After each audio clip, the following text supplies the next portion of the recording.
So, she's on the phone watching. Oh, that didn't work. There's a whole art to this. Can you just get on, Crystal, and help me? Maybe? I know. So there's got to be one. What if I did this? My desktop. We had this yesterday. What happened?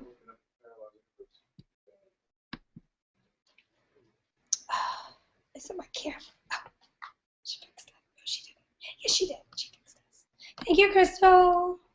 Our bionic woman in the background. Okay, starting over. Are we good to go, Crystal? We're good to go. Starting over. Hi, this is Dana from THRiiiVE.com. This is summit number 13. I'm surrounded by a group of the most brilliant people imaginable. And one of my newest additions is Dr. Chris Shade. Out of nowhere did he come?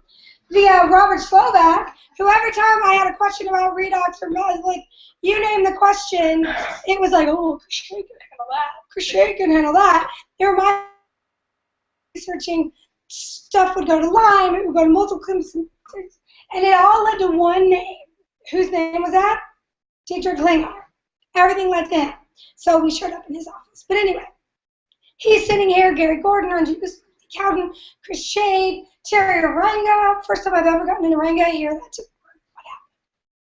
Didn't like that I didn't play it fast enough. Please don't tell me we're going to have technical glitches today. Did you see that just disappear like that?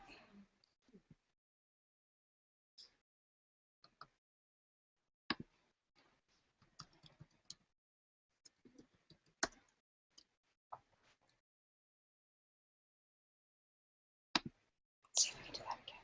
Okay. I'm assuming we're good. So this one's going to be on redox, which is reduction and oxidation combined. And it's interesting that we appear at this point because the reality is everything that you do to heal will be involving redox. Are we all nodding? No matter what you're doing, it's somewhere in that world of redox. Chris is looking like he's not so sure, but hold that thought and come back to it, or do you, or grab the microphone. I'm just searching the data banks up there. You're like, wait, there's got to be one like time you stub your toe, and no, that's redox. Okay, wait, anyway, and electrons are what reduction is. So oxidation and reduction are opposing forces. This is the Earth with the electrons, and this is like the sun and the other tools that we use. Refinance, because we're going to tell you, once we come to consensus, how to spend your first $100,000, $2,000, $5,000, and $10,000. So by the time you have seen a lot of doctors and you've heard about that happening, you'll already have this arsenal of things that when you see one of these great doctors that we're going to help train, you're going to have all the things already in your little closet of tools that you can pull out as they help troubleshoot you. And then reach out. I met Tim Bolin about 4 years ago. Thought he was a pretty feisty guy. And then I saw some articles he wrote lately, and I thought, ooh, he's way past feisty. He's into trying to cause trouble. And I thought, I want to see where his head's at, because I knew he wasn't from the world of autism. So my goal was to figure out what are his goals with all of this. And I kind of got the feeling that his goals are actually sincere. He truly wants to help the world of autism reach out, and I think he's in a position to help get some of our stuff more readily available to the masses. This is a YouTube channel that has today's events right there. And look, I've already got you guys in the PowerPoint. Left to right, you can read the slide. Thank you for being here. Crochet, this is for you. Where on the autism spectrum our children are is dependent on many factors. Where are you on the spectrum? And notice where I put our picture, kind of right in between autism and neuroinflammation, ADD, ADHD. See that? That's us right there. Because this is a tough weekend. We think, we go, we're not in our own bed, all these things we do to adapt, to be in homeostasis and fly out the window when we travel. So maybe we're not all the way over there. People always say I'm autistic, and I say, if this is autism, bring it on, because I get shit done. I'm going to say that. But do you see that there's the visual for what you're Was it you that said something? Maybe not. This is from this book. I found it in my garage, Dietrich. Look at the date. It's from 2005. 2005, I finished the version of the book that I was hoping that you and I could get for me to map it to at that point, and then got busy with other stuff. But it still needs to be published. We still need to get that same, the information that's written on these pages is what's in my PowerPoints, and what we wrote then is the same today, or what I wrote and he said. And I just put this here because, again, this is 2005, and notice at the very bottom, it makes sense to kill parasites prior to oral nutrients. Avoiding oral, pulsing, microdosing, and nutrients. It's not like we're just arriving at this place. We've been at this place a really long time. People are just now more open to it, I think. And so the timing is right for all the other stuff that we bring to come in at the same time is the only reason why. I'll give you a copy, Chris. I know. And this, when you see the thumbs up, thumbs down, that means I need a thumbs up, thumbs down on it so that we can figure out where we're at on this. I feel pretty good with this one, and I feel like we were all on that same page, that when it comes to your focus on redox, you're going to do all these other things. But when you know something is way deep in the redox category, like high ORAC value foods, the sun, being grounded, if you're going to take CD, if you're going to do hydrogen peroxide, ozone, any of those things, that this can be a guiding principle around that. Dietrich? Thumbs up. Thumbs up. Oh, wait. Good. Yes, that's consensus. So we have now, and we're going to make this official. Thumbs up one more time. Thumbs up, whispered protection. Go in, Terry, too. Okay. I promise not to take photos of everything. That would be so obnoxious. Except for fast, you should write fasting. Yeah. Oh, food fast. Oxidation. Fasting, it needs to say? Fasting. Fasting. ING. So you know it's food. Okay, so once we get fasting, yeah. Sure. And this is the kind of feedback over time that won't mean that it hasn't come to consensus, but that there were edits and corrections that make sense. Okay, this is huge. If we could get people to think this way, the stuff they're already doing will work better, is my suspicion on this. Okay, so here's another one I'd like to come to consensus on. We never want to be politically active within THRiiVE, at least I don't want to be. I don't want to touch any subject that gets us into trouble. That's part of what I like about 1 and 2.org, since I helped modulate them towards their mission statement concept, is look, half the kids are sick, and if your great-grandmother didn't do it, don't touch it because we don't know if it's part of the problem. Before it was more focused on vaccines and GMOs, and like, don't label it, just say, look, don't do it if your great-grandmother didn't do it, and then you're going to eliminate everything that's potentially causal. So I want to do one for vaccines, but I want to do it without getting ourselves in trouble. So here's what I came up with. It's about shots. But individually, for the safety and health of our staff and others, we do not accept clients who continue to receive shots. Should we just do, oh, Terry's thumbs up. It's one thing.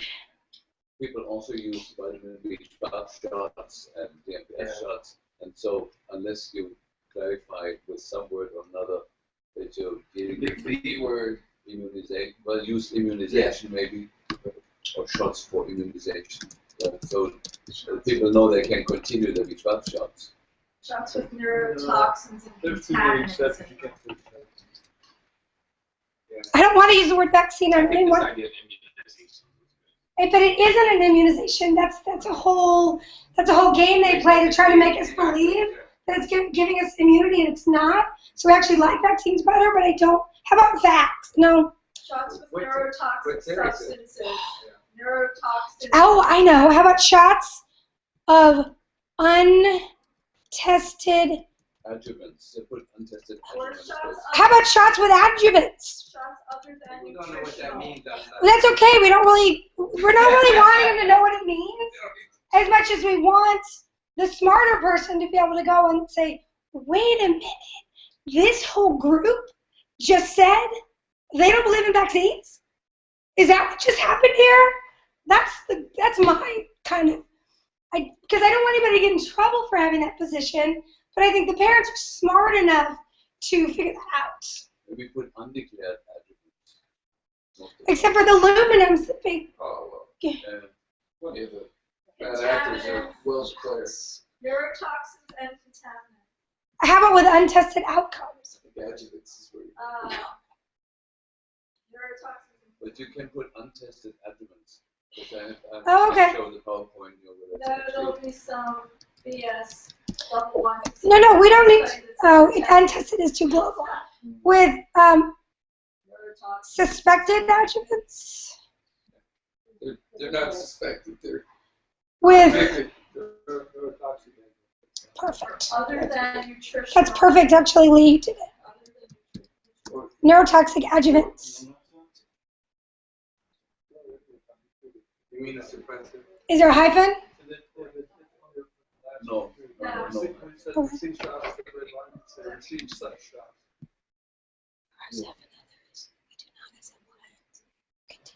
Such shots. Why would you say that? Oh, as in a description. Okay. Okay. So. I still accept lines with it. Yeah. Prefer. Embrace. We do not embrace. Because I don't want to. Compassion. We prefer. Yeah, we have to say we prefer. We prefer to. Yeah. Thank you. We prefer clients Who do not. There's a big difference between foil. Continue research. What we could do is go on to say we make exceptions because what. This is good. Don't complicate it. Well, except for no, it's not good because I want Anju on this team. So if we can create some words, Well, prefer pretty much. does that make it? That disarms it. Well, basically, what you How about during treatment? You know, prefer. I mean, as a group, we're not going to give you a position about shots. We're going to not say don't vaccinate. Yeah, we're not going to say don't vaccinate to the world ever. We're not going to say that. Individually, we can say whatever we want to say. But THRiiVE as a group is never going to do that. But Terry. How about respect or admire clients who do not continue to receive such shots? We can respect and admire whoever we want. But then that means that you don't respect or admire. No, we could. We're compassionate toward everything. We could also say we prefer clients who are smart. Crystal, I can hear you laughing from here. So, Anju, if you're comfortable with the vernacular, because I don't think this changes anything about what.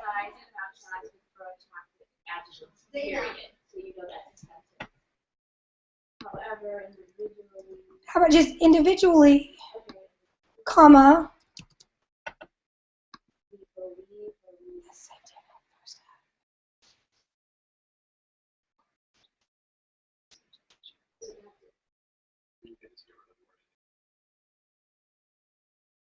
But I'm trying to separate that out very specifically so that anybody could join the THRiiVE movement, and this is as far as they're not suddenly saying, no, we're anti-vaccine. Well, absolutely not. As a group, we are not anti-vaccine, but when we're trying to heal people, we can't have some 6-year-old come in having just gotten a flu shot and sloughing it on all my immunocompromised clients. How about individually you're seriously concerned about the health of the public when they receive such shots? I get where you're going. My goal, and the only reason I'm bringing this up, I didn't want to spend a ton of time on it, was because if we could come up with a mission statement that's very uncommitted, right? But yet committed. Do you want to say something, Gary? Well, I just wanted, I think that when I said yesterday that Craig Ventnor delivered to the FDA his application for vaccinations that would be disseminated over the internet, that would be frequency-based, we actually as a group would undoubtedly wind up endorsing That's why it's good that we're not saying we're against vaccination, because it gives us more credibility that all we want is the new vaccines that's sitting on the FDA's unmanaged application desk. Or the homeopathic immunization. Exactly. Or anything that really does provide immunoprotection against these childhood illnesses, let's stop calling them diseases, without the downside, which is potential death and organic, nutrient-dense food. Yeah.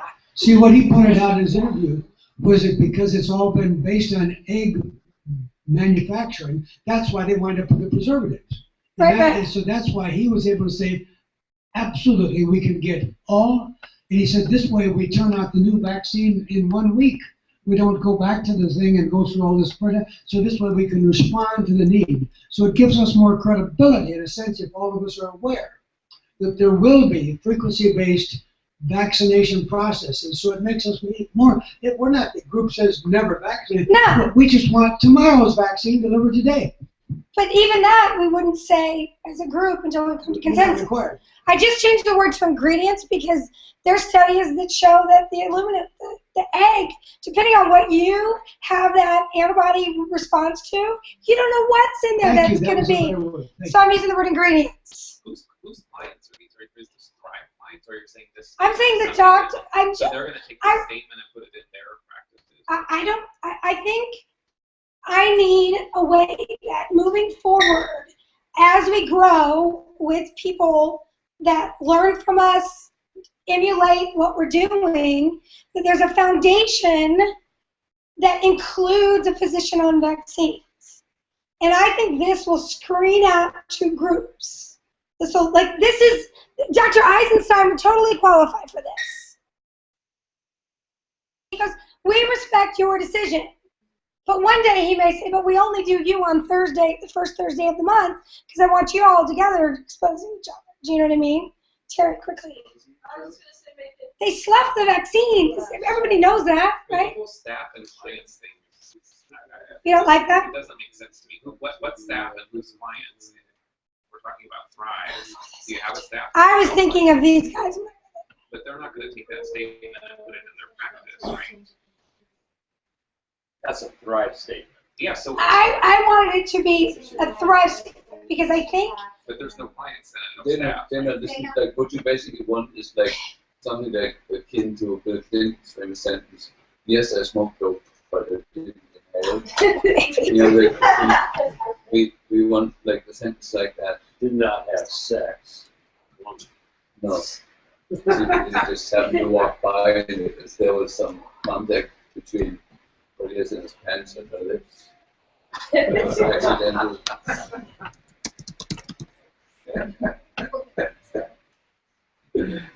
How about for our health and others you prefer? If we're not getting to it, then they'll skip it. How about? I just changed the word. We look at that. How about stressing here the biochemical we recognize Tom, that for some children, you got to be on it too. I need a woman for this job. vaccines are dangerous. You're right. Sorry. It's something of the nature that we recognize that vaccines may be good for some children, but maybe awful for others. I would never sign on that because I don't think it's good for anybody. You know what I mean? Yeah. So I think we hit a not quite there yet on this one. I mean, I think something like polio, where in India, places like that, you have True. bad hygiene systems and third world countries. I mean, so this is a work in progress. tell them not to do a polio vaccine. But in this, you wouldn't. But with this one, too much time. I mean, the idea is the biochemical individual. Prefer they don't, but we understand there are. I mean, this got individual circumstances, and there's potentially safe vaccines too. Yeah, I gave my kid a tetanus shot after stepping on a rusty rake went all the way through his foot. Yeah. You know, I didn't even think twice. And then lots of. If we had about 4 hours, you might be waffling on that. But if you don't have 4 hours, Terry. Or does not purport a statement about vaccines individually THRiiVE members eschew the use of neurotoxins, and people will just put it together. I like that. Yeah. About. THRiiVE does not state a position on vaccines. That doesn't mean we don't prefer one, but we don't state one. THRiVE does not state a position on vaccines. Individually, THRiiVE members eschew the use of neurotoxins. Wait, what?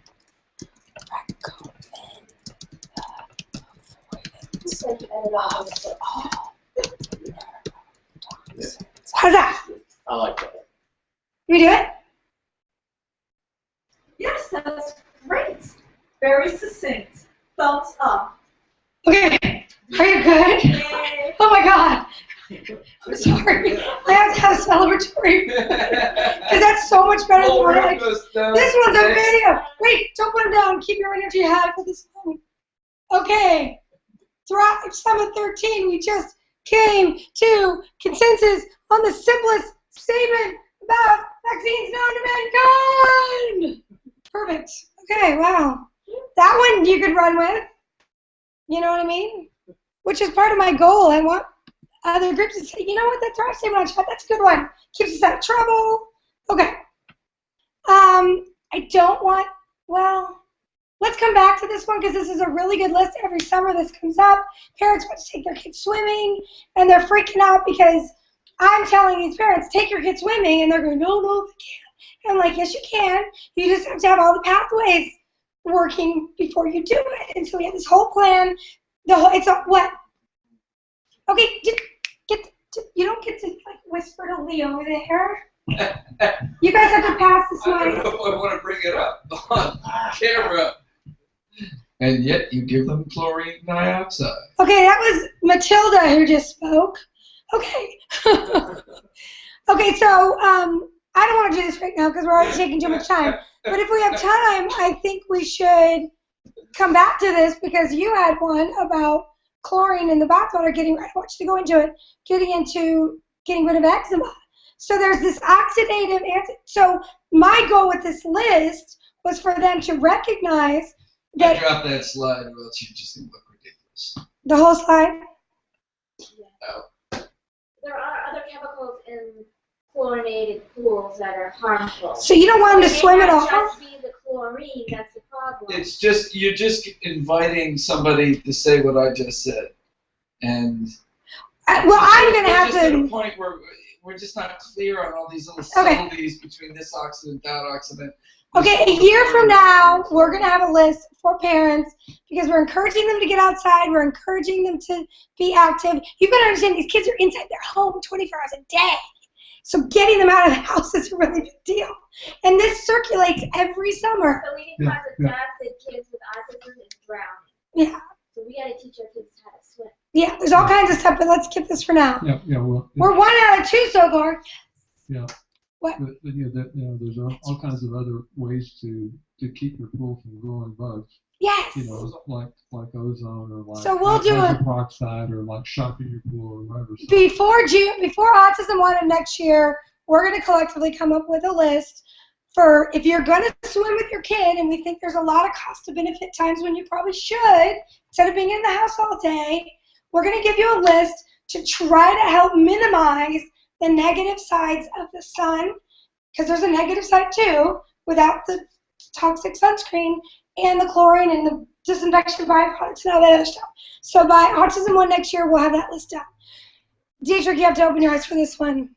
Chris, you have to notice I crossed out the thick green milk that disturbed you yesterday. So this is the very, very, very first thing I ever created after our meeting with you. I just wanted to show you guys because it's such fun. Back to the boobs again, Terry. Okay, and this is the second one I created.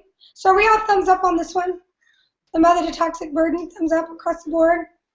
Are we good with the chlorella? We feel safe with chlorella. I would say the chlorella and probably other binders.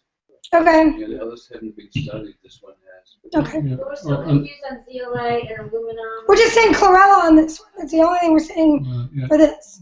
Clean chlorella. I mean, a simple chlorella. Okay, clean chlorella. So we'll make some notes. Can I just ask opinion on charcoal away from meals at night? I mean, that takes a little of everything. I know, but it's not like it's reaching into your bloodstream and pulling your B vitamins out.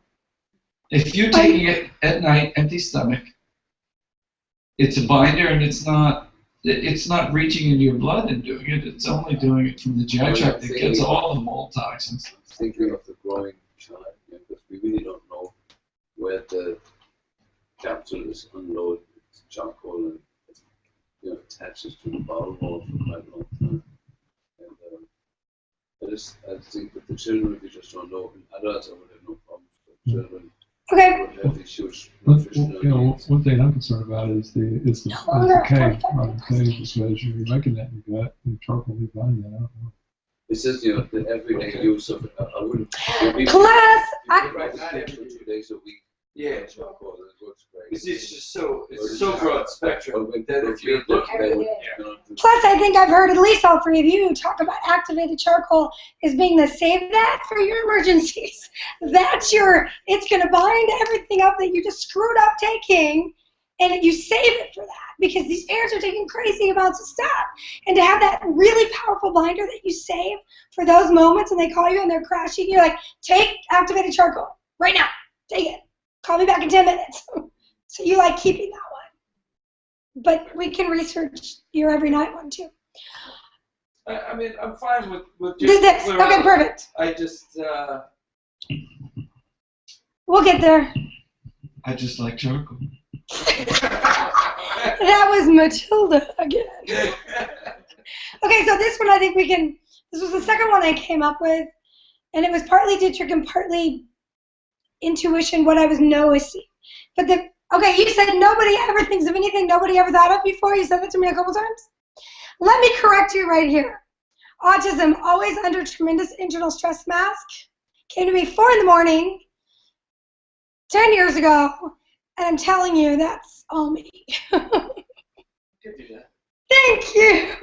So this is just an outtake on that, and we know this for a fact now. This has all been proven since I intuited it, drew it up. What happens is these kids are sick, and we're taking away their immune response. We're not letting them have the fever.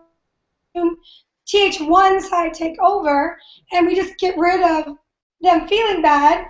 And what happens is they feel better that day, but then their autism is worse because you just, and correct me when I misstep here on you, the way I look at it, every time you have an immunological burst, for whatever reason, I have a whole theory on why that's different than most people, it's your body stepping up to do a very powerful job.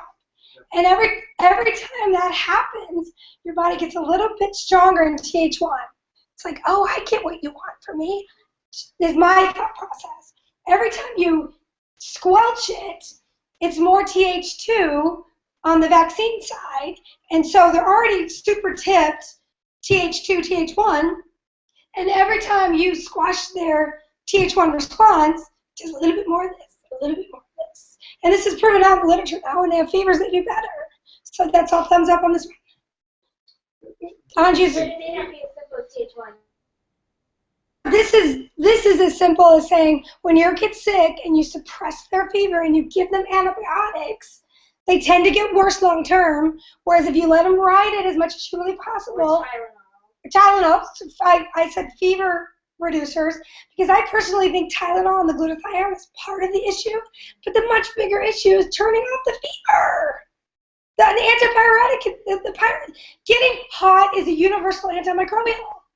It's killing everything, and we're saying, oh, it's okay, don't worry about it, we got this. But you don't. I don't understand that sentence down there about the hair.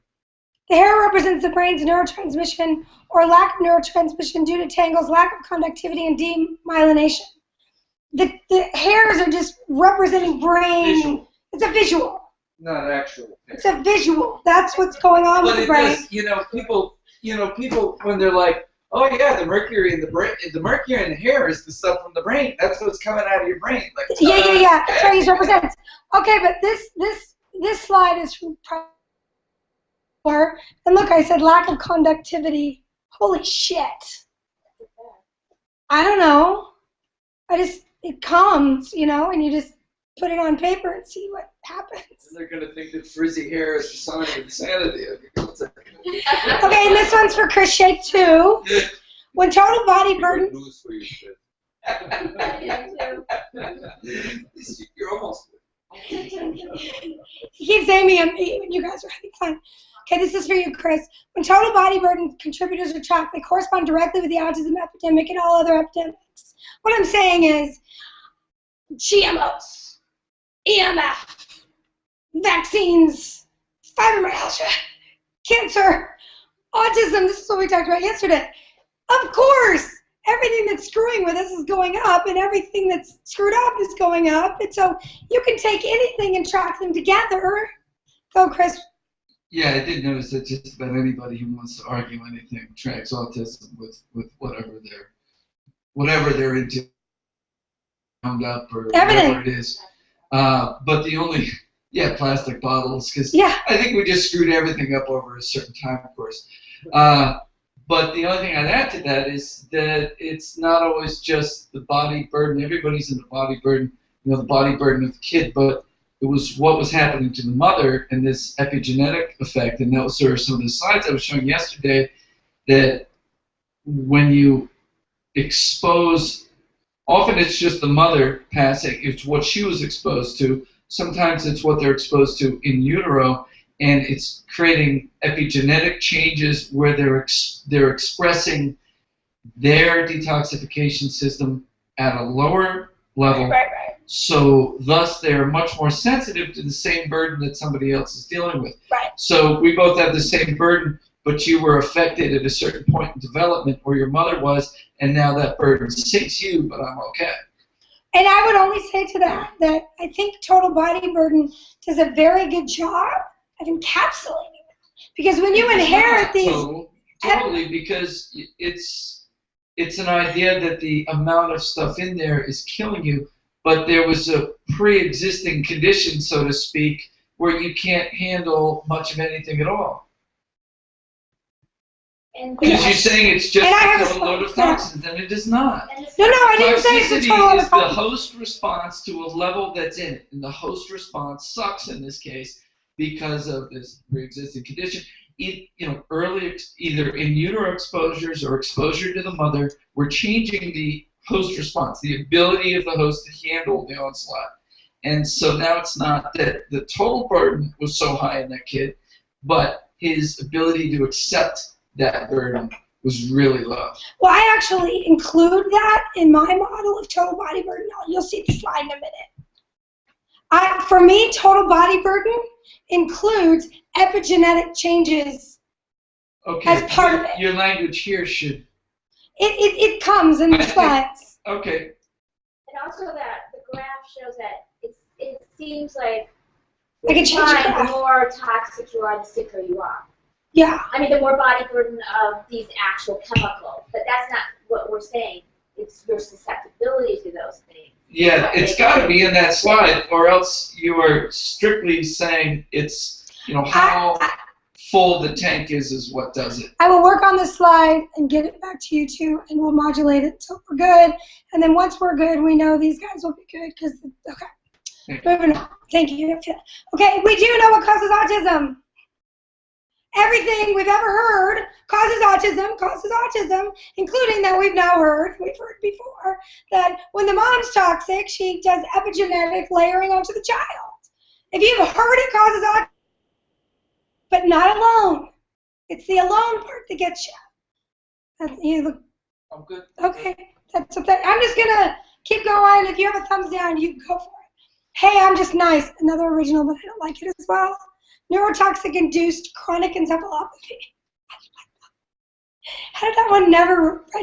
That's been since my 2007 presentation, but... NIH, Susueto and the whole PANDAS terminology. Yeah. Where they changed it from PANDAS to PITANS to PANS. Now the terminology is going to change even more, and they're going to change it to autoimmune encephalopathy. But okay. I've always liked the word... component to this. Yeah. That's the disease. neuro, It's a... because your cytokines are neurotoxic. Your pro-inflammatory cytokines that are creating your own... Your endogenous. You're so creating you're your saying own free radical outside. explosion. Right. So like with my kids... But they're all neurotoxic in the end. You're implying that a neurotoxin is coming from the autoimmunity where your own body is fighting itself. So we'll work on this one too, and so now we have the team. Okay. Well, what is making total body burden so high that it creates brain and sets up the stage for autism? Genes are impacted by neurotoxins, which are impacted by genes, which are impacted by neurotoxins, etc. So, and the ABCD genes doesn't work. So we need to add to the slide the epigenetic or add a slide. Okay, once the gene expression is impacted, the rate of accumulation increases and overload results. So I'm in your same genre. We just need to clarify that they inherit this predisposition to handle even less. Okay, when our children's cup for total body burden runs over, they react to the world from a state of overload. Because this overload, they wear the mask of autism. And in my bigger one, always under tremendous mental stress mask, most of our children deal with daily exposures that force them to wear the mask. Like these things, and this could be 60 slides of cumulative stuff. This is just the big takeaways. In fact, most of our kids start off the day without the mask, only to adopt it when their daily burden eclipses their detox capacity. There's an exception, but what you'll find with a lot of these kids is the moms will say, and tell me if you think it's what you're seeing too, they do pretty good in the morning, 90% of them. 10% that there's an EMF thing at night that's so bad that they're better in the morning, and then they start eating, and then they go to school. And as the days goes on, they get worse and worse and worse. And by 3 o'clock, they're stimming and they're out of control. Do you see that more often than not? That they get worse over the day? Because that's what I think the minute they start eating. Yes, exactly. Yes, Terry. I don't think it's just the demands placed on them at school, but many schools use toxic cleaners. Totally. It's a disaster. I didn't put that slide in this one because I'm trying to keep it shorter, but I have a slide for the schools are the worst environment we've ever even thought about putting a kid in. I mean, there's not a school situation. 90% of these kids are in fluorescent light with all the crap all over the wall, the 3 other kids that are stimming and freaking out, and it's just horrible. Okay. I could haven't been able to go to school. Yeah. So where on the autism spectrum are you? We already looked at that. You saw that already, right? Yeah. Okay. The exception, THRiiiVE, is when their sleeping environment is so bad, they're actually worse in the morning and get a little better as the day goes on. There's not that many that are like that it's that bad, but every once in a while you'll have a kid that's worse in the morning and you have them check a few things in their heads next to the refrigerator or something so like, holy shit, and they fix it and they start getting better in the morning. Lee, then Terry. Yeah, 3 feet is not enough for some things. I mean, you know, overhead power line is 600 feet, so. There's a cost of benefit in everything that we suggest people to do. If we go past 3 feet, the compliance rate, my suspicion, goes in the tank. So I think if in this THRiiVE Top 10, let's do the basic stuff. Yeah, freaking people out. 3 feet is a starting place, and oftentimes it's as simple as them laying their head at the end of the bed instead of the one against the wall. Okay. That's wrong. I said oftentimes. Your whole body's a antenna, so it doesn't really matter. It doesn't matter whether your head's closer. No. To the outlet with the crap plugged into it, it has to matter. It hasn't got any difference at all. It's a difference. That type of electricity is exponential by distance. The magnetic field. Yeah. The electric field doesn't. So which one has magnetic? Well, the magnetic field created by the wires decreases in strength and distance. Every electromagnetic pollution is both electrical and magnetic.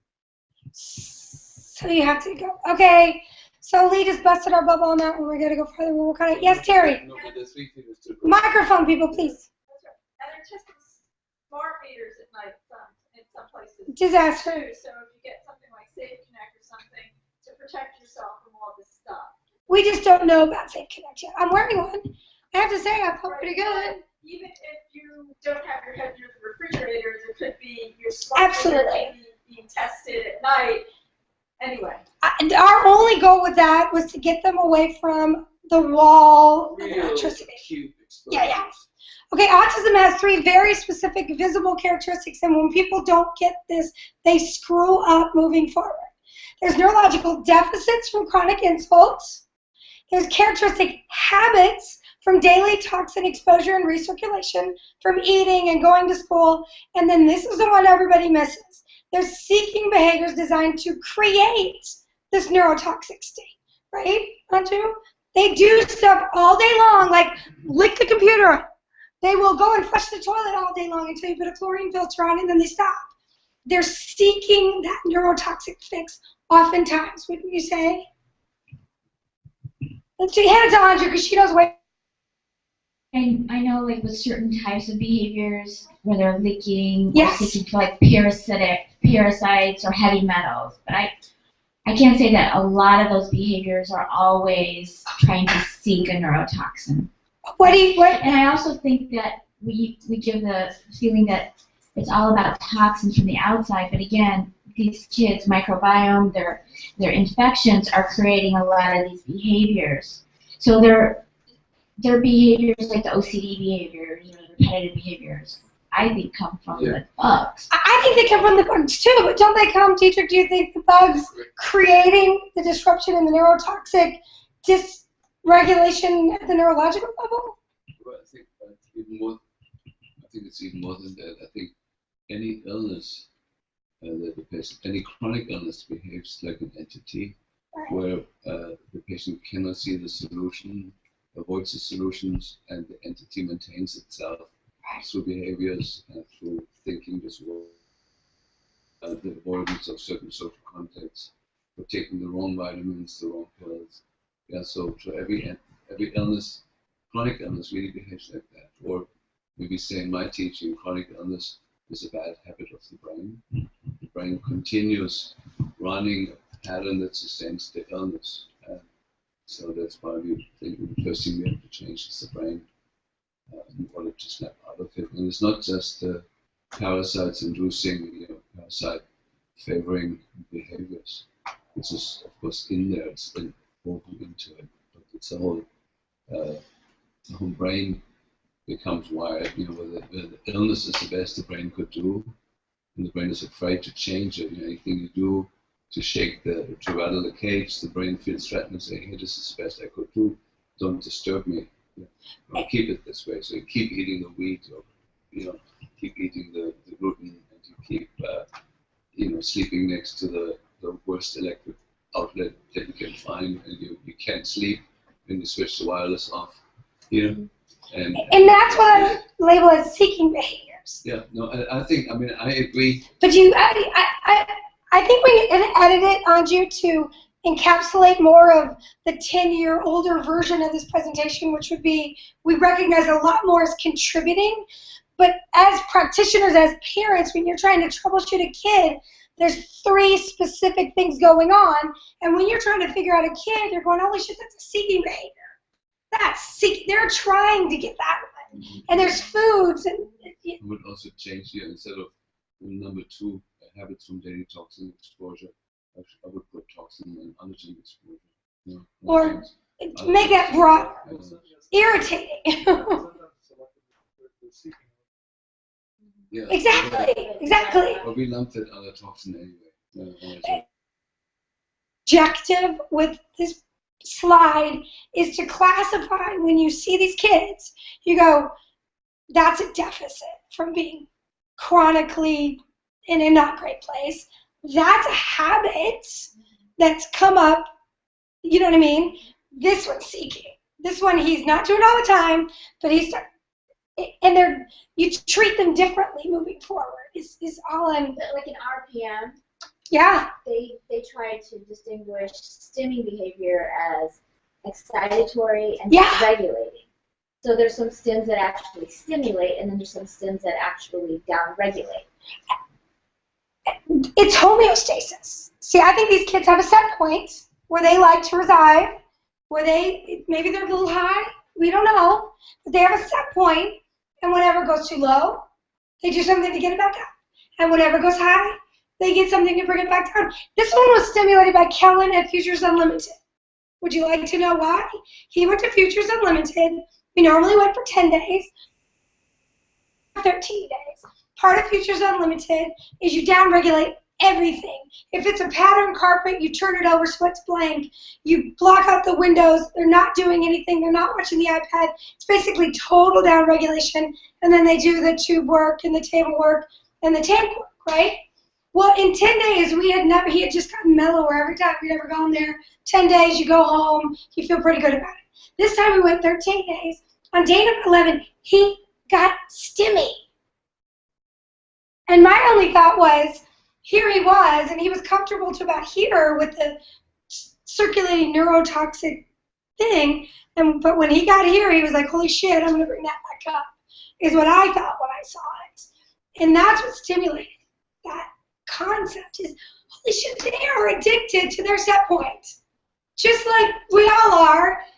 They don't think they're sick. Some do, don't get me wrong. Some feel like total shit, and they get that.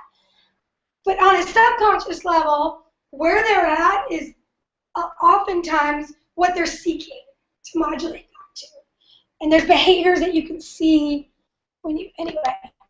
They've actually proven that, where Have they? when like babies who are born premature or under a lot of stress very early on, the cortisol levels are high. And as they grow up, they have to maintain that high cortisol. So it's like what Dietrich said, it's like the brain got trained a certain way and it's in a certain pattern, and it's really hard to, so many little, things happening that we can't even understand why. And your microbiome is happy. Yeah. Everybody's got their room in the hotel. The bugs are like, it's good. Leave us alone. Right here. They've all got their place. Nobody's fighting. You're in homeostasis. Then you start to modulate one of these things, and some die, and the others, good or bad, which depending on where you came at it, and I have a slide for this, say, oh, goody, goody, look, room 422 is available. I'm going in. Do you see what I'm saying? And that doesn't feel good to these kids, I don't think at all. Okay, so neurological deficits from chronic insult can be the last set of deficiencies to rebound and may include, this is an analogy question, diminished IQ, lack of speech, lack of coordination, lack of reactions, sneezing, tanning, coughing, yawning, startling, sniffing, laughing, crying, fever, blushing, mucus, etc. Those are all neurological luxuries. And you know it when you see them go away, and you see them come back, and you see them go away. But these are oftentimes in these kids the last things to rebound, is what I'm trying to say. I think you can see a lot of these other things come, but they may not still seem like they're smart. They may not seem like their speech is coming up. The bottom one would be the one that I would actually think would come back first before these other ones would come back on, because they're more neurologically foundational. Do you see what I'm getting at there or no? Yeah? We'll have to work on this one, won't you? Words? It's like startling, things like that. I mean, there's no primitive reflexes, and some of these kids are stuck in those places. Some of these, but when they get really neurologically depressed, like my son, he doesn't startle at all. You could blow up a truck next to him, and he wouldn't startle. And you go to Futures Unlimited, and it's one of the things they give you as assignments. You try to get them to the point where they'll startle. And then you go to the point where you try to get rid of it again. There's this whole thing, and I can work on that more, but my goal is for a lot. Here's what happens. These parents do these wonderful protocols. They're super excited. Everything's trending in the right direction, but they haven't gotten speech yet. And they're freaking out, retarded, and all these things. And you're like, just as long as you're trending in the right direction, it's going to come. Even if RPM is what's going to bring it there, it's going to come. And it might come fast. That's the weirdest thing, is you don't see it coming, and then all of a sudden, holy shit, when did that happen? Yeah, you never know when.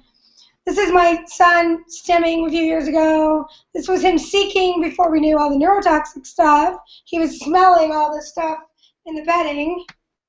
When we relieve the stress on the system, they take off the mask of autism and they start to thrive. Avoid, eliminate, and detoxify in this order. I see people run around like chickens with their head cuts off because they think they have to do everything. I got to pull out the carpet, and they make this list that's $40,000 long. It's like, no, start with what you can avoid. Like when you're driving behind a car that's an old one and it smells bad, turn on recirculator, roll up the windows, you just avoided an exposure. Don't buy any more of your consumables that you haven't already purchased. Avoid buying more toxic consumables. That's the eliminate stage. And then you detoxify. Because if you haven't cleaned up your environment and you try to detox, it's pour one in and pour one out, pour one in and pour one out. And this is an old presentation, so this was when this was hearsay. Total body burden is made up of a balance between toxins and metals, pathogens, energy stress, chaos and genes, and sensory stimulus. The sensory stimulus is only for, it's kind of an add-in that I was trying to highlight, because from the Futures Unlimited, we learned that when you're neurologically disorganized, every sensory input has to go somewhere, and you have to process that. So in a neurologically unorganized system, most of the stimulus is adding to the problem. Not all of it, but they don't recognize stimulus as being part of the burden of the neurological system. And I was trying to basically have them understand that for neurologically challenged kids, most of the stimulus is successful against you versus with you. But the balance is chaos. Is the immunological system is in chaos. Your autoimmunity is chaos. It's confused about what it's supposed to be doing, so it's wasting all of this energy doing something other than it's supposed to do. The chaos is, and this all came from originally from the class or microphone. I was just going to say maybe the chaos can be not put with genes. But I think that it's a neuroimmune chaos. It's not. Here's why I like them together, and I have a whole presentation that I've done for the traffic analogy, because when they go together, your genes is transcribing genes that do really specific jobs, right? And epigenetically, you're telling which genes to transcribe and which genes not to transcribe. And when your body is neurologically and immunologically organized, without this epigenetic layer of crap, it does a very good job. But when it's got this, it's like a chaos. I think that the epigenetics is creating chaos at the genetic level. Well, no. Okay. You're making epigenetics an inherently negative thing there, and it is not. Epigenetics is normal. There's all kinds of epigenetics you need to do as you grow. You need to turn things off. I mean, there's some things you need right when you're born that have to be turned off within a couple of months. There's other stuff that has to be turned on. And that's epigenetics doing what it's supposed to do. And I just, though I can see where you're at, it's going to be really, because I'm into the epigenetics, it's going to be very hard for people to pick up this neuroimmune chaos thing when you say genes. When I show you my presentation on the traffic analogy, then we'll revisit this to change it. I agree with you, though. Each slide has to stand on its own to some degree. This one obviously will need to be changed, for sure. I agree with you. Because even the sensory stimulus, but the takeaway that I want people to have, starting with Klinghard in his office, so you know what, there's this balance between your emotional burden and your mental burden. Like, holy shit, that's kind of a big deal. But then as I was moving forward with things, I definitely recognized over time that it wasn't just the metals and the emotions and the pathogens. The genes also took a hit when as your body burden, and I know you like that word, gets higher, everything that you want gets a little worse in tandem. You got more dead tissue, you got more nests of bugs, you got more neurotoxins coming from the bugs, you got metals bound up in there. It's this bioaccumulation in all of these burdens. And here's the mistake that they make, I think, and Dietary, even yesterday the way you were talking makes me think that either we're on a totally different page or we're just, but like when they target parasites and they don't chelate and they don't bind that shit up, I look at this as being, it's all balanced. Like your emotional burden and your toxic burden and your metals and your pathogens and all that stuff are balanced and in harmony. And let's say you leave the emotions and you never touch it, but you chelate, you get rid of it, and it's all down here, but then you've got this emotional frequency that says, good try. And they all just come back to whichever one you didn't touch. Does it's where It's really correct. it's really the same as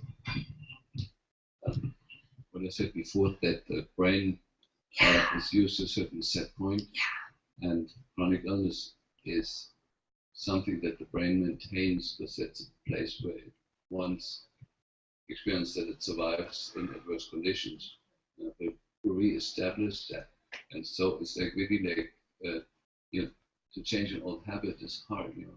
Old habits never die, and it takes repetition and it takes entrainment to ensure the brain that it can function even better if it lets go of certain things. But as long as the set point doesn't change, it will draw the toxins back in, or toxin-seeking behaviors to fill it back up. Whichever one got low. Yeah, and so the focus then comes back to how do we change the brain? I think we with this laser detox and us with the tapping protocols and the color therapies, the sound therapies, and all these adjunctive things that were considered like always to be a little extra thought, actually have for me emerged as being the main thing. And if you don't change the brain, it won't work. And so, and to find a rhythm with that. So that's what the clean out action was. But you do all these things. Every client I ever saw you treat, if the Americans will let you, you throw a little emotional in there. You got the pathogens, you got the metals, you got the binding, you got the genetic upregulation, and there's this balance. But it is the same thing. I mean, I know you all do the same thing. Sort of like, I think it's a bit on the forefront and just putting that back into medicine. But it's not an afterthought, but it's a necessary ingredient. It's not something we give lip service to and do it once in a while, but it's something we look from the beginning of course. What do we need to change in the psychological and social environment to encourage the brain as an entity on its own, sort of a brain, we can function at an even better level if we have both this. But see, you can do that. That would trump all of this. Because if you can get your brain to have a new set point, I think it's possible to lower all of this separately from attacking each one individually. But what I try to point out when I talk, I'll talk to them, be like, okay, your kid's peeing everywhere. This was a story I found. Kids peeing everywhere, done a ton of detox, ton of CD. We know they push too hard there. We also know there's probably a bunch of metals coming out because they're dumping parasites but aren't doing any binders. But the emotional one was the kid had learned RPM. When you take a kid at like 15, it's nonverbal, that suddenly can say what they want in a household that hasn't really been told what he wants in 17 years, there's going to be a boundary issue. There's going to be like, when do I get what I want versus it's too much for the parents who, for the first time, are being told what this 17-year-old wants. That's a boundary issue. And urinary tract infections and recall healing are establishing your boundary. So we picked this out. We thought the emotional component was the lack of boundaries. Now he had his voice, and then there was it was out of balance. And so I always look at it like that. Oh shit, they're missing this. And it makes it an easy way to assess, I think, is what I'm trying to say. I think Dietrich's completely right about the brain coming up with a solution. Lucky Hummer found that repeatedly in thousands of patients, and it comes up with a solution that it thinks is the best way to survive at that moment. Absolutely. But the solution sometimes is to create a disease. Sure. And so or ropeworm. so until you can get the patient, or in the case of a young child, the patient's parent, to realize that there's been a decision that's been made in a place of high stress, and then have that aha moment, and then replace that decision with another better decision, the disease process continues. You can do a lot on the physical level, but it continues. But if you get that aha moment, you can actually start a change very quickly. Totally. Yeah. And when it comes to changing habits, sometimes habits get set in to try to maintain the disease. And if you do something for 30 days, according to research, you can change that habit. And it's funny because Keith, we know Keith can do crazy stuff for people. And he was Mr. Non-emotion when it comes to it. I don't try to deny it. He wasn't good with viruses or emotion. We fixed the viruses with an LDM 100, but the emotions he was so weak on. And over the last 7, I don't know how many years, I just kept pounding him about emotions, going, dude, you could get so much farther if you just at least did a little peeking in there. And now in his liver gallbladder flushes, people are constantly having these emotional breakdowns, right? And I'm like, and I bet you in the end, it's a much better liver gallbladder flush, don't you think? Yeah. So, yeah. I think it'd be good to explain for whoever's going to be seeing this, the RPM communication. Oh, I have a slide on that. I'm sorry. Okay. I have slides on that. Okay. So the clean axiom. And where would we be without that concept of the balance between burdens? Okay. Excesses are oftentimes used by the body as protection. Fat, cholesterol, microbes, tumors, cancers, mucus. And you better have a plan before you mess it up. And that's where people screw up all the time, is they take cholesterol medication, for example. And nobody ever says, well, by the way, your cholesterol is really important. Oops. Or they go on a big diet, really fast diet, and their toxins go. Parasites, exact same thing. You better have a plan before you start deciding they're the problem and you think you know the solution. Because if you don't have a plan, they're going to teach you who's boss. And that's what we're seeing happen with the parasites. But you agree, this one's thumbs up for sure. Excesses are often protection, and we need to appreciate that, Chris. Can someone enlighten me as to why tumors and cancer are regarded as protections rather than failures? But that's almost work. Just read up. No, it's a good one to go into for a second. It's a 3-day. On the Academy website, we have like a 1-hour introduction to that, so it'd be the fastest way to learn. I mean, they're basically encapsulating nests of this crap that would otherwise kill you. Like cysts. All that stuff. It's getting it out. It's getting it away from metabolically active tissue and in this pocket. It's ultimately a failure, but it might have actually bought you a few years. Yeah, for example, a good example is here's this case of the child that had a mycoplasma infection in the brain, and it was clear that the child had a very traumatic birth. Hammer postulated that the microbes are there to clean up the debris from the fall. The body couldn't do that, and encouraged the patients to not do anything about it. Lo and behold, the child almost died with a mycoplasma infection, and then the infection disappeared increasingly.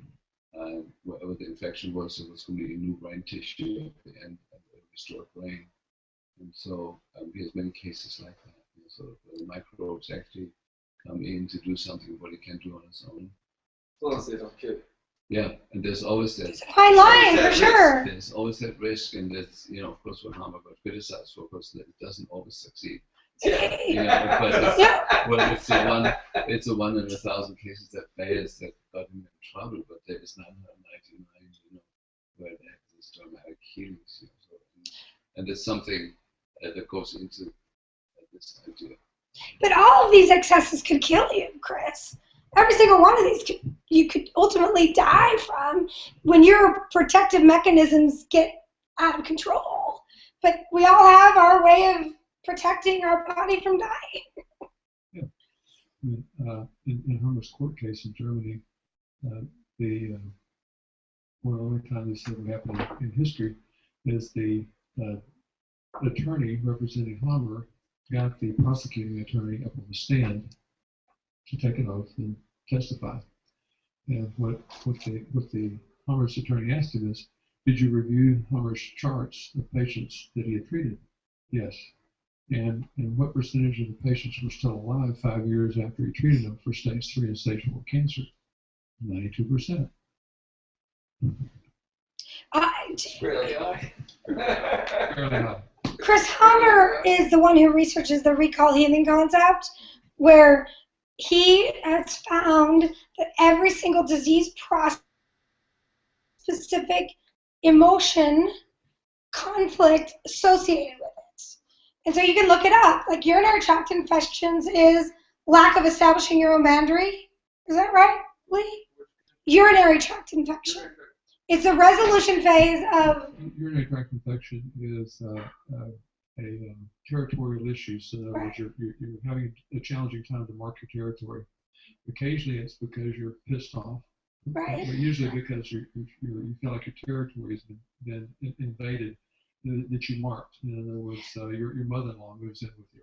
But Dr. Moreno taught me that it's the resolution phase of that conflict. Yes. So what happens? Your mother-in-law moves in. She's there for 3 weeks. She's driving you nuts. You finally lose your shit and go off on her. She leaves, and then you have a urinary tract infection because you resolved your lack of establishing a boundary. Yeah. You pee on your territory.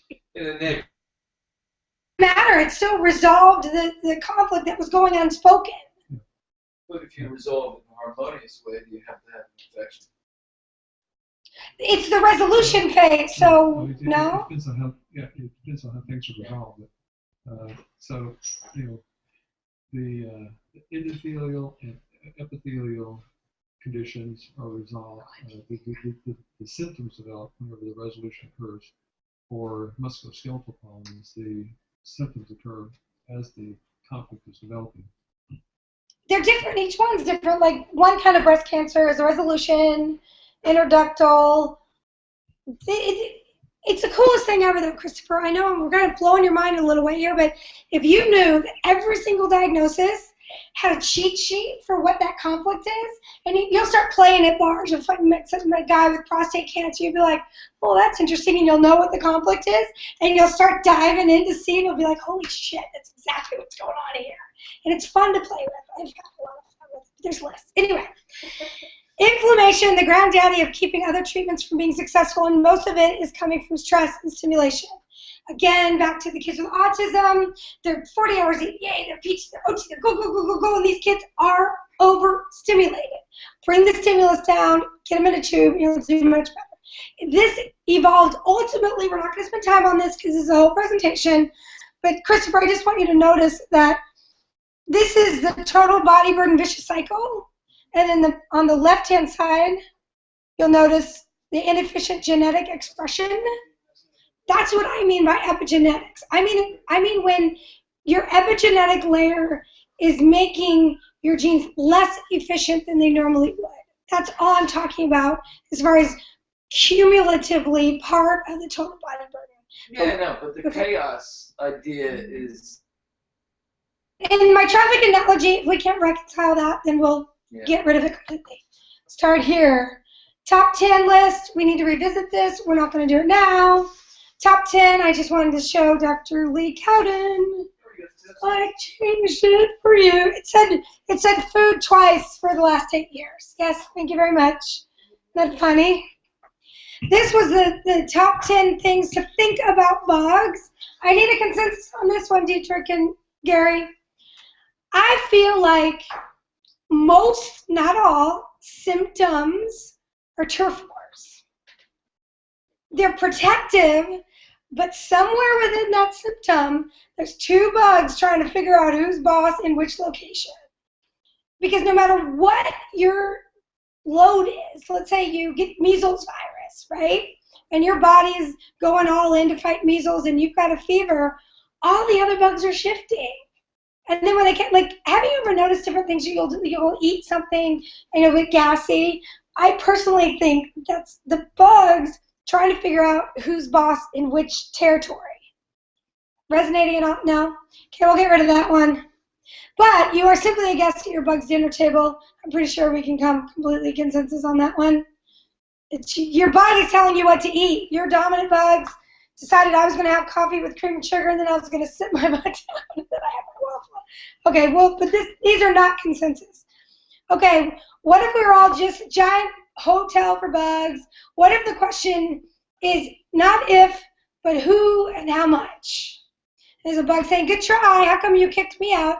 But you're letting my neighbor stay. Look, he's moving into my old room. Because when you don't shift the milieu, you still eat the crap, you still sleep next to the EMF, you still have these thoughts that you're not a happy person and you're not motivated. The milieu, the hotel is the same. You're going to have the same level of pathogenic burden The question is just who's going to be in which room. Like when they do GC-MAF, but they don't do anything else to modulate anything, and suddenly their yeast is going crazy. I think they've just reduced the viral load, and the fungus says, party. No? Does that resonate? If you're upregulating macrophages, you're going to kill all the bugs. Well, then why do they keep seeing? Maybe, again, the yeast is protective, right? Right. So you're having a detox reaction or maybe resolution. But I think you could increase them. Big inflammatory response. And they think it's yeast, and Control. I hear that too. Oh. Yeah, exactly. Symptoms, but they're not really having. Well, but GC-MAF is actually changing the milieu a little bit at a foundational level. Unlike most of the stuff people do, they're just throwing things here and there and wondering why all they've got going is a different set of bugs. Yeah, you got rid of the parasites today. And fungus. I just don't think you can't change the environment and think you're getting anywhere. You know, most patients or the family of most children with autism don't have deep enough pockets to do GC-MAF continuously. They can do it for a time, but at some point you're probably going to run out of money and have to stop it. When you stop it, if you haven't changed the heavy metal load or the pesticides or the electromagnetic fields or all that other stuff, you're right, the bugs will come back. So not always. I definitely have seen a lot of people that once they got the nagalase down to a reasonable level, that a year out from stopping GC-MAF, it hadn't come back up. yeah, but maybe they had changed a bunch of other things about their body at the same time. I hazard a guess if you go in and say, oh look, my nagalase is hot. I'm going to do GC-MAF. I do GC-MAF. I feel better. It upregulates macrophage. If you're young enough, it's enough to kick you into order and you're good to go. But you're 15 and you stop and you're like, oh, well, shoot, that didn't work. Yeah, it did work for what it could do. Please speak to this. Is there anything here we can work with? Because when I'm helping people, if they understand, this is what Keith does. This is what Michael Payne does. Michael Payne presents this whole thing except for uses the word cockroaches. Well, overall, I think the experience with GC-MAF for most of us was rather disappointing. There was a lot of excitement in the beginning, and I know our friends in the autism community say they're having fantastic results with it. In my patient populations, it was very moderate. We went back to using from BioPure EU, the homeopathic dilution. We can lower the nagalase with that just as much. Oh, wow. At a cost of maybe at most $10 a month. And so we found an inexpensive solution to the to do the GC-MAF and as part of an overall program. Of course, we have almost everybody. And it plays a role in it. This is just one break in the wall, to quote Pink Floyd. Yeah. See, I wasn't trying to talk about GC-MAF. I was trying to use that as an example of a thinking you're clearing the hotel. No, but you're going to have people online. Oh, no, absolutely clarify. But yeah. My own daughter with the chemical sensitivities, I tried homeopathics and stuff like that, and she responded really well to the GC-MAF. Okay. And she's on it right now. But I agree with Dr. Klinghardt. I haven't seen huge wows from it. And, we hear different stories about it. But again, when you're trying to modulate the immune system, you don't want a wow. You want trendy. You want slow and steady. Yes. And I know, I do LDA or low-dose antigen therapy or sublingual immunotherapy. When you do allergy shots, for instance, it takes years. It takes years to get that immune reaction to those things to downregulate. Right. You don't just take one allergy shot and you're done, or 3 months of allergy shots and you're done. So I tell my patients, if you're going to be on some type of an immune modulator, you need to go slow and steady for a good period of time. And I don't know if any of you guys have studied those immunopeptides from Europe that they were using for autoimmunity. And some of the research on that showed if you blocked a certain pathway long enough, the body would not go back there. And the rule of thumb was about 1.5 to 2 years. So the body is maladapting Yes. from an emotional way, a physical way, a mental way, whatever. Yeah. We all talk about. Yeah. And so if we can prevent that maladaptation for a prolonged period of time, we might have a way to reset it. Right. And so I found that the Gallbladder, or the fat-soluble version, very low doses over a longer period of time. Again, if you see some positives, like you said, you keep at it. And support everything from the foundational side.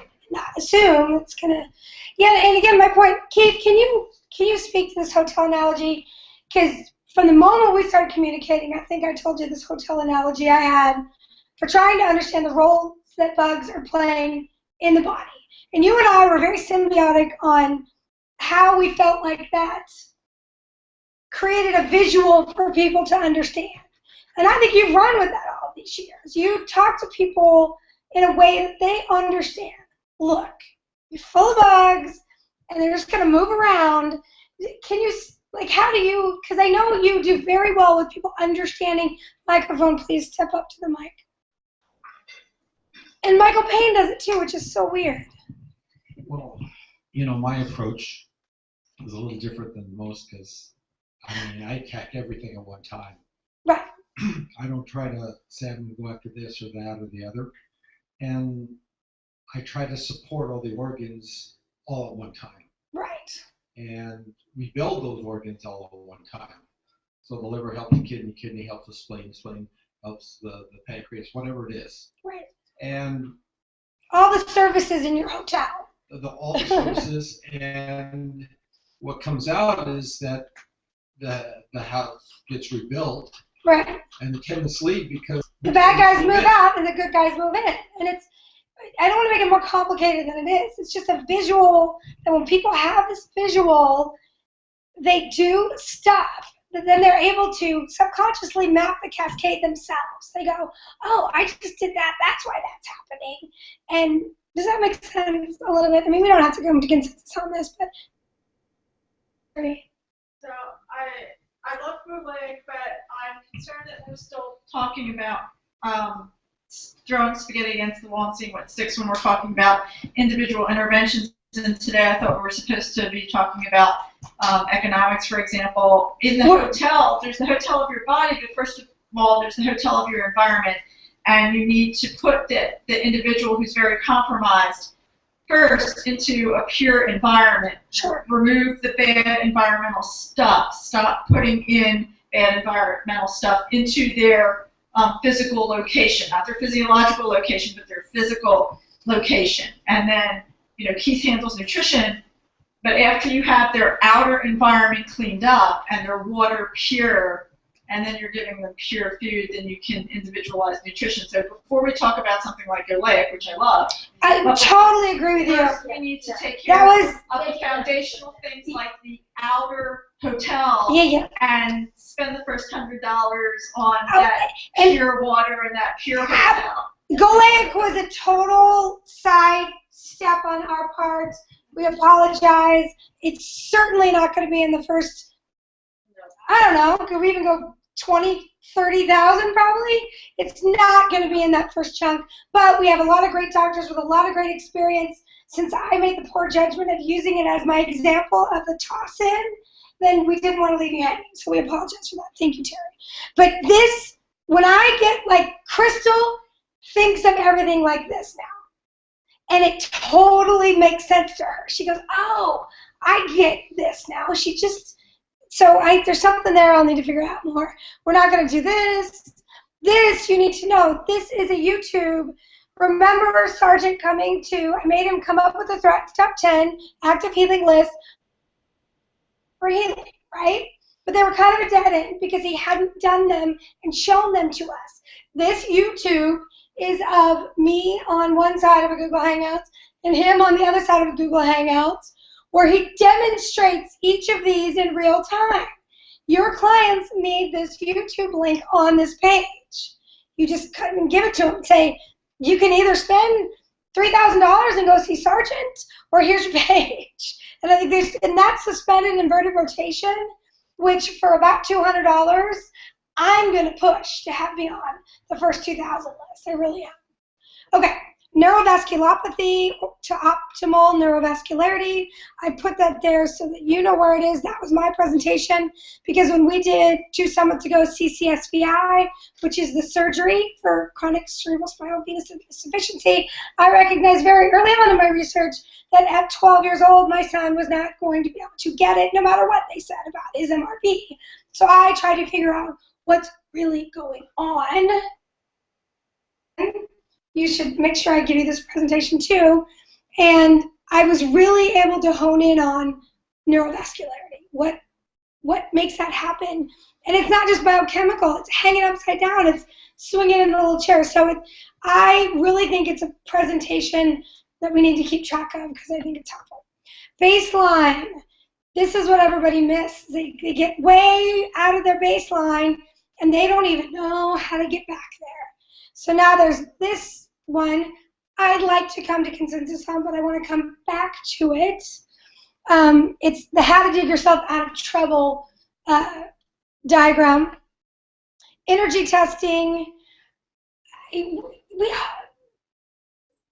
all energy test. Well, we should come up with, I think it's helpful to believe that the ethos is there to assist you, and that there's ways to have the ethos help you make choices.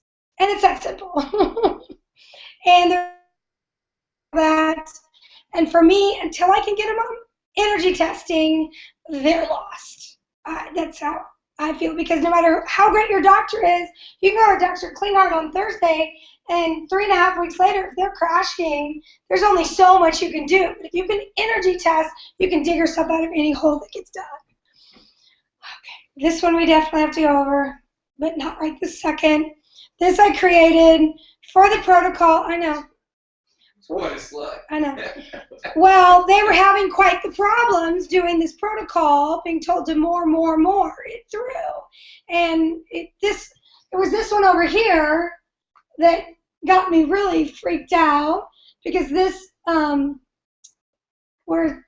decorticate rigidity. Have you ever seen that kid? That's a post-dictal stage. When you have a kid who's never had a seizure before, and they wake up in the morning headed to ER because they're like this. It was one of your clients, actually. Ready for this? One of your clients, doing great on your protocol.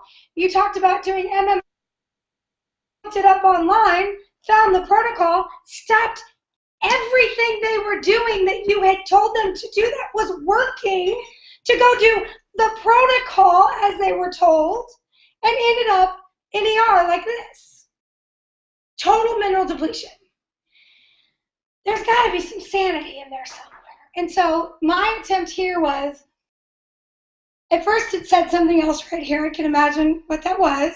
And then I realized the reason why I know what I'm seeing is because we've been through the ringer with Detox. If there's a bad thing that can happen, we've seen it. So I put this together. I think we should have you leave with it and then send me back notes. And in the next summit, we can really look at it, because there's a lot of nuance to it. But I think if we could come to consensus on a diagram like this that includes these moments in time, like when they're nighttime waking, the odds are really, really high that it's hypoglycemia. Isn't that what you find? Could be high cortisol, hypoglycemia, and for some reason around the full moon cycle, they wake up a lot. So okay. It could even be parasites. And we could give, all kinds of caveats to that. But the biggest one for me is if you have nighttime waking, at least try feeding them a good, balanced something to eat right before they go to bed and see if it goes away. And you have those same kids that are raging in the work of Russell Blaylock. Have you seen that video by Russell Blaylock? Where he basically associates almost all raging with a dip in low blood sugar. You're thinking no? I mean, just say all raging. These are not. This isn't. No, this is what to check. No, but you just said he said that all raging. Like, he may not say all. He may not say all. But he makes it clear that it's a suspicion that when you see raging, when they're tested, their blood sugar is in the tank. I will pull the video. I know that we've talked a lot about raging and various things that I'm involved in. Yeah. And one of the big issues that comes up is dysautonomia. The autonomic nervous system is very dysregulated, and there's something that happens to trigger it. Which could be the adrenergic, kind of a sympathetic drive. And so you sometimes see the pupils dilate, they start sweating, the heart races. So there might be some other clues into the raging. Like if you fed them right away and they got better, then you got your answer. Right. Because all we're trying to do is get the low-hanging fruit. Look, there's some low-hanging fruit here, people. Let's grab it. But instead, they're doing a totally different approach and usually making it worse. So this is going to take some time. I'm going to send this to everyone. Give me your feedback because I think in a lot of it's fairly close. This fever one was really interesting because I was looking up on, well, what does the American Pediatric Association say about fevers? And they do everything in their power not to commit about seizures. Fever. And then somewhere I found the actual document that says that the studies show that they haven't been able to show anything negative up to like 107, I think. I know, the American people, they hide it. You have to go searching and search until you finally find the article. So I do think we need to come up with a position statement on upper limit for fever fear. And I think a 104 would probably be something everyone's probably comfortable with. And that's supported in the literature at the American Pediatric Association. I may have put that on there. But of course, they don't teach that, so that's not what the pediatricians are doing. Lee? I think a lot of these things on the slide are accurate. If you just put some kind of note on the slide that says, think first about, whatever's in the Consider first. Consider, or just consider it all. Even though there's other possibilities, think first about what's in it. So we'll maybe leave this on when we're done. You guys can glance at it if you see anything that comes out at you. Otherwise, I'm going to add a think first. One thing that somebody pointed out to me was I had talked hypertonic enema for constipation. Thinking 1 was okay because the parasites hate it. And what I was trying to do was talk to parents, okay, you're constipated, it's during a full moon, and you're probably that's probably a lot of what's going on. And now they're describing that they got this parasite stuck in there that won't come out. A saltwater enema they hate, and they would come out. And it's so benign, it's so the opposite of what they keep pushing, but we changed it to isotonic just to be uber safe, which they sell all over everywhere as the classic enema of choice. So it probably wouldn't be as powerful, but it's totally safe. Okay, moving on, so I'm going to send this to people. Okay, this I'd love to get thumbs up, thumbs down on. Not the actual numbers, but the trending up and trending down. The illusion of conformity is created when people have to lie to participate in a group. Dr. Amy Yasko's pre-Facebook group was the first that inadvertently motivated this coping technique. It muddles the water, and I don't think Amy ever even knew, Gary. I don't think she knew that the behind-the-scenes vibe in these Yahoo groups was to be in those groups, you kind of had to walk the talk and talk the walk, and part of it was that your kid was getting better based on Amy's tutelage, you know what I mean? And it created this false set of data. And I think that's why Yasko hasn't gotten way bigger than it actually is, because the sense that everything she was saying was working as she was saying it was fed, and the outliers which is, I think, that weren't responding the way she thought, couldn't say that because you weren't part of the group. I don't think she ever even knew it was happening. I really don't. I don't know. But it created habituation to that type of process on Facebook groups and Yahoo groups. I'm just nodding. So what we have on the left side is, I don't know if it's 0.1%, I don't know if it's 10%, but there's a very, very, very small percentage of people that when you take a protocol as written and you do it, you hit it out of the park. Very small percentage. We have no idea what that is, and it varies tremendously from protocol to protocol. Then you have a certain percentage that have an amazing response. And then you start great response, good response with major adaptations, meaning they change things and they tell everybody So you got this 50% mark. If you're on the left side, you're part of the group. You're in the sorority, it's all good, right? If you're on the right side, play in that group. And so what happens is people are not forthright. They're not honest because there's comfort in being part of a group. And so it feeds into people's fear that a protocol is failing them, not only because they wanted it to work so desperately, but because they surrounded themselves in a group. Take the mic, please. So I think, Dana, what you do here basically on this page is that you analyze the way Facebook is used for research that's not really research. Yes. And the warnings, and I think that the basic idea is good, but I would definitely take Amy's name out of it, keep it more generic. You're right, you're right. And I love Amy. It should be titled, the danger of internet-based. You're right. Polling, totally right. Polling of opinions here, and to warn people of that. I think it's important. Because it's all groups. Absolutely. I was just saying, Amy was so cutting edge, and she had this group before anybody else did with thousands of people that were helping each other, Sarah Crocheting bottoms up style. But it was the beginning of some of that. I don't think Sarah has it going on. Yeah, just take the name out. Okay, well, no, it's a good point. Okay, take that out. I somehow explain it. Do you get the importance of understanding this when you're analyzing stuff and when you have parents that come to you and they're doing the CD protocol and you're going, but, and they're going, oh, no, it's good, but, oh, no, it's good, but, oh. And I think on a psychological level, and I speak to this on this one, and I say it's number 4, and we're going to get to why, address fear and attachment to outcome. Because they're scared shitless. This was their last chance, and there's nothing else around the bend. And let me tell you what, there's always something else to try. You're never going to run out of things that might work. What? There's always... But that fear that it's not going to work for them, compounded by the fear that they're no longer going to get to be in the group, is crazy powerful. Okay, this is the carb restriction diet thing when we talked about diets, and they went to Rosedale.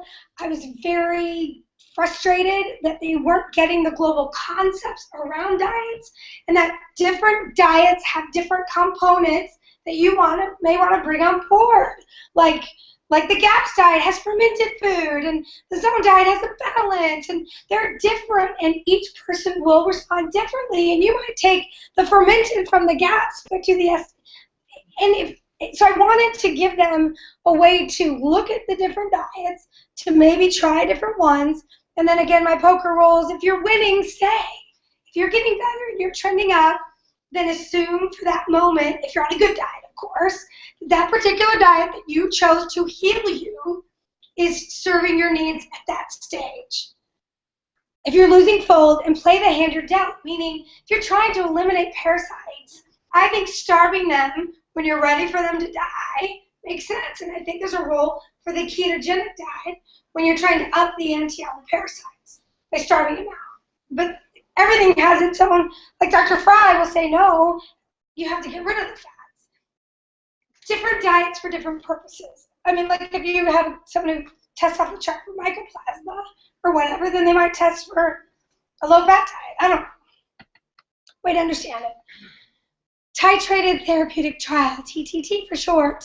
For supplements, we think feed bugs first. What if we do them as opposed to enema rectal implant? Just an idea I want to throw out there, see if we can have that be something that some people can try that are super, super, super afraid. Here's what I can see. Some of these people do the protocol where they're told not to do any supplements.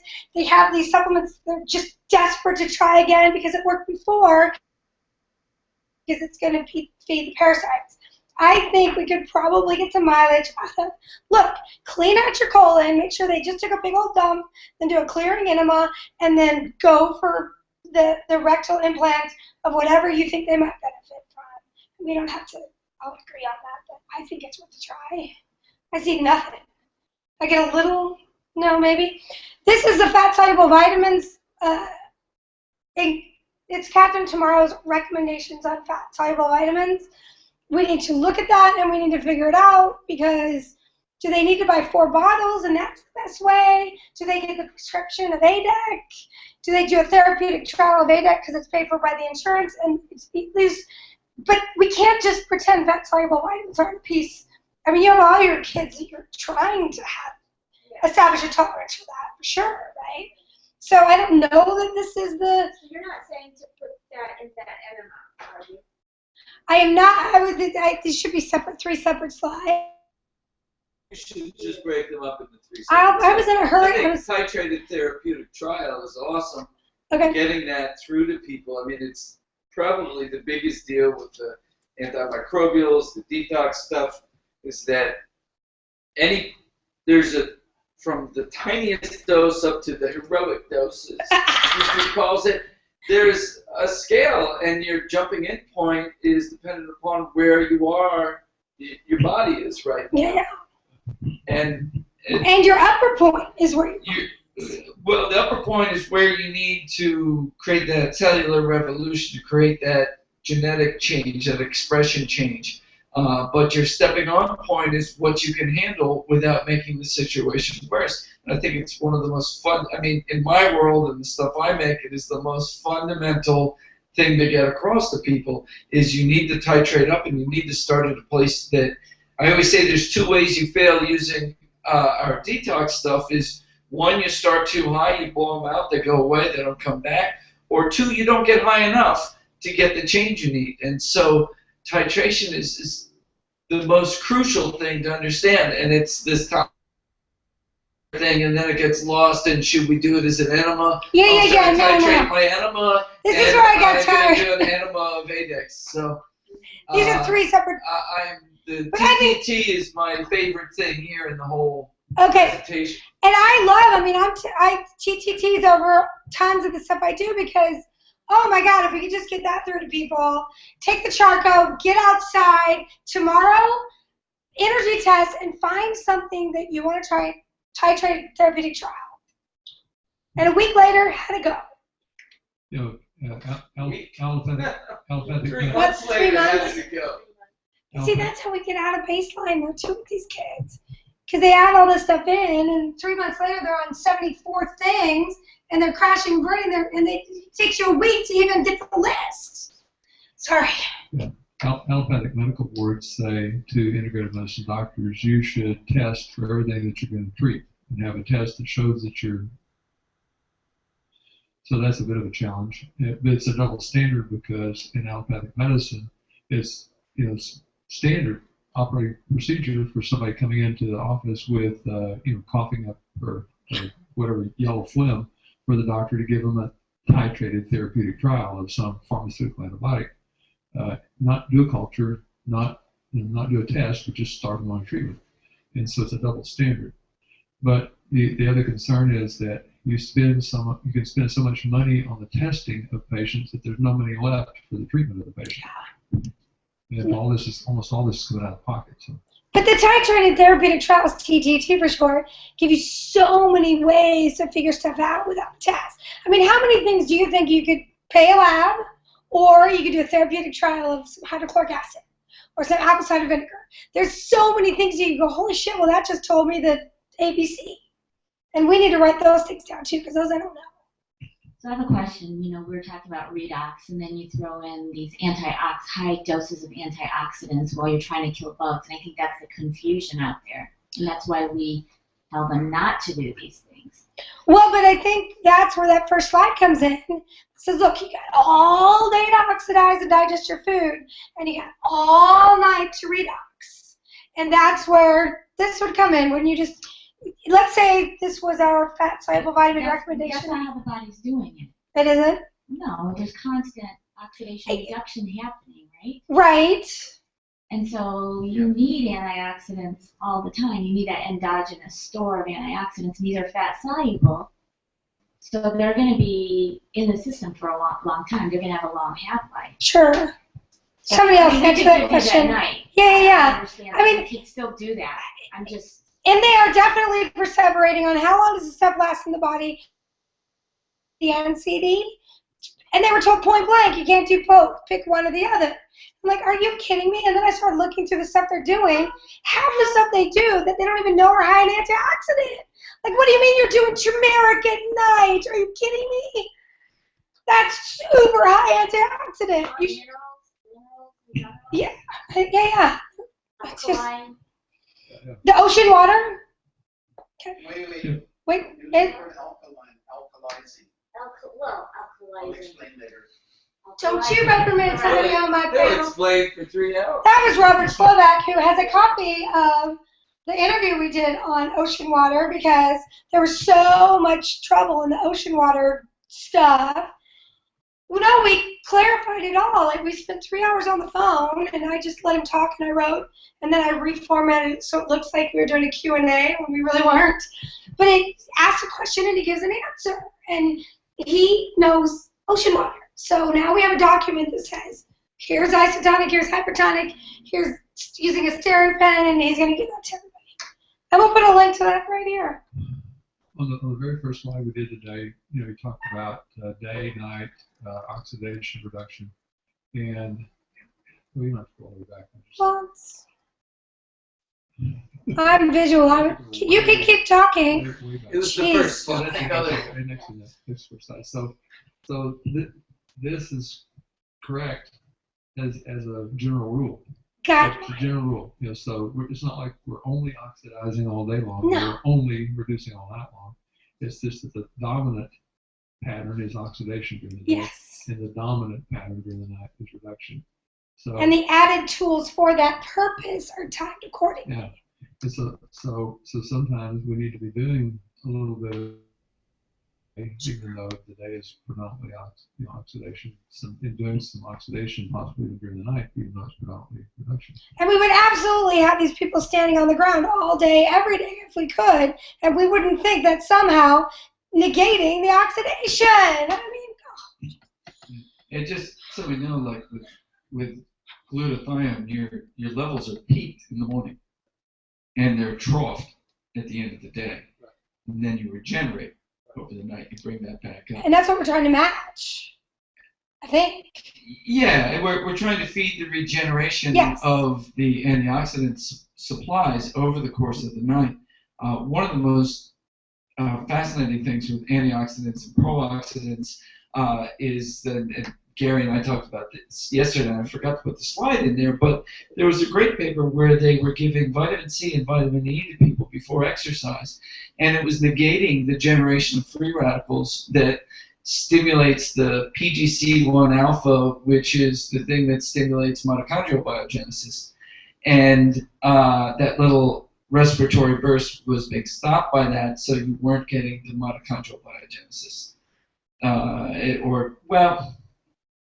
Theoretically, they didn't go to the point of saying you didn't generate the mitochondria, but that hormetic response was stopped. So that's something to think about with the antioxidants, especially if you're getting the kids on some exercise protocols. Certainly don't give them to them before the exercise protocol, maybe afterward. Yeah, Right. I agree with that. Yeah. Yeah. So So as a general, Chris, as a general guideline, were you comfortable with that slide, or? Oh, I am. Okay. I'm totally comfortable with that. I just, there's some real important. Nuances. Yeah, and actually the nuances didn't argue with. Well, it just said there's some real important times to recognize when to give these things and when not. And maybe you can come up with another recovery list. phase. So recovery phase is when you want them, not an activity phase. So we say day is activity, night is recovery. But then there's these things that are especially important, like exercise, which is activity, and maybe you can bleed some in recovery from exercise, especially if they're having a hard time after the exercise. It's kind of a burst of oxidative. There's a burst of so you can follow oxidative. with a burst of, yeah, that makes sense. And then there's a recovery from that if they're having a hard time. And a CI would be the fine. yeah, well, yeah, especially if they're not getting grounded to the earth after they do their exercise. Or during their exercise, like I made them take their shoes off. Yeah. So it's more critical if there's not a grounding process, because presumably our ancient ancestors, cavewomen, were able to ground anytime they wanted to, and we're doing that almost all the time. So take your track shoes off after you run. or run barefoot. Well, when would we ever have been ungrounded within the last 300 years ago? We started wearing non-leather shoes. Well, that's not even 300 years. No, that's about just 60 or 70 years ago. But our history has been grounded 100% of the time, and in the sun a ton. And for the first time in history, we're doing the opposites and trying to do all these other things to make up for it. Okay, changing gears. I wish they would stop calling me nonverbal. It's so annoying. I'm just visceral efferent challenged. ROS and RPM, perhaps? Let me explain. I'm not a detailed person. I don't memorize words. I don't usually know this stuff. I'm in college. I'm in my physiology class. Dr. Balfour standing right in front of me. I think I was out drinking with Chris the night before. So I'm in the front row, and I'm doing this tapping of my feet thing. Right as he said, visceral efferent, to wake me up and say, man, can you please stop doing your feet? So for some reason, visceral efferent has been this thing in my head forever. And I kept trying to figure out, how does this play in autism? And it's our kids we're finding, and we found it with Kellen at the Brain Treatment Center. He's taking everything in. But then the way out, which is expression and language and responses and all the indications that you would need to think it's coming in, are the visceral efferent pathways. So how interesting that that's when he would wake me up in that class. But they're completely separate from the visceral afferent pathways. You can have visceral afferent, be 100% totally fine, correct me when I screw up here, and your visceral efferent is not quite there yet, and they will look like they don't understand anything you're saying. Right? Isn't it? That's why they have good receptive language. Yes. They express it. And that's where RPM comes in. And I threw ROS in there because I'm wondering, with the RPM, the ROS can come in on the physiology side, possibly, we don't know. Rapid prompting method. What was ROS? Reactive oxygen species. Oh, okay. I mean, it's just, I don't have... It seemed like it came out of left field. I'm just saying, could there be a marriage there of increasing the ROS, neurotransmission, all that stuff? Because I'm sorry, I thought I understood it. Help with that stuff. Does it help with neurotransmission, or did I just get that one totally off out of left field? Well, rampant ROS hurts neurotransmission, and proper ROS helps, and that's the big difficulty. This is the thing that's got to be settled, is when we're getting a good oxidative stress, a handleable, manageable one versus an excess one. So we talked a lot about the glutamate receptor stimulated and getting peroxynitrate free radicals coming off of those. Those are very disorienting, and they're very brain foggy, yet anxiety creating. Those are not good. And so we got to be careful jumping from using too many antioxidants to using too many oxidants, and just, doing the same thing we did with antioxidants, not with oxidants. Absolutely. And then seeing them as the panacea. When are they the correct thing to use? Absolutely, and I put the question mark there because in the CD world, what we're seeing is they'll have this improvement oftentimes, and then they start to go down, but the kids are still, oh, you make a comment. Yes, please, help me understand this, because we're seeing with the CD use brain clarity. I don't know what that is. It seems as if exercise will help, which provides a positive ROS response. Then we'll also get pro-oxidate like ASEA and other things. So, that's there. It's sort of synonymous. You talk about the communication, cell-cell communication. You certainly will get a little bit of neurological balancing, brain chemistry balancing. I haven't studied it. There's no studies on it, and since I'm a little bit of a scientist still, I'd like to see something on it. But just basic rule of thumb thing: if exercise is going to help, if it increases the positive ROS in the body, the signaling processes are increased, and that also helps neurotransmission.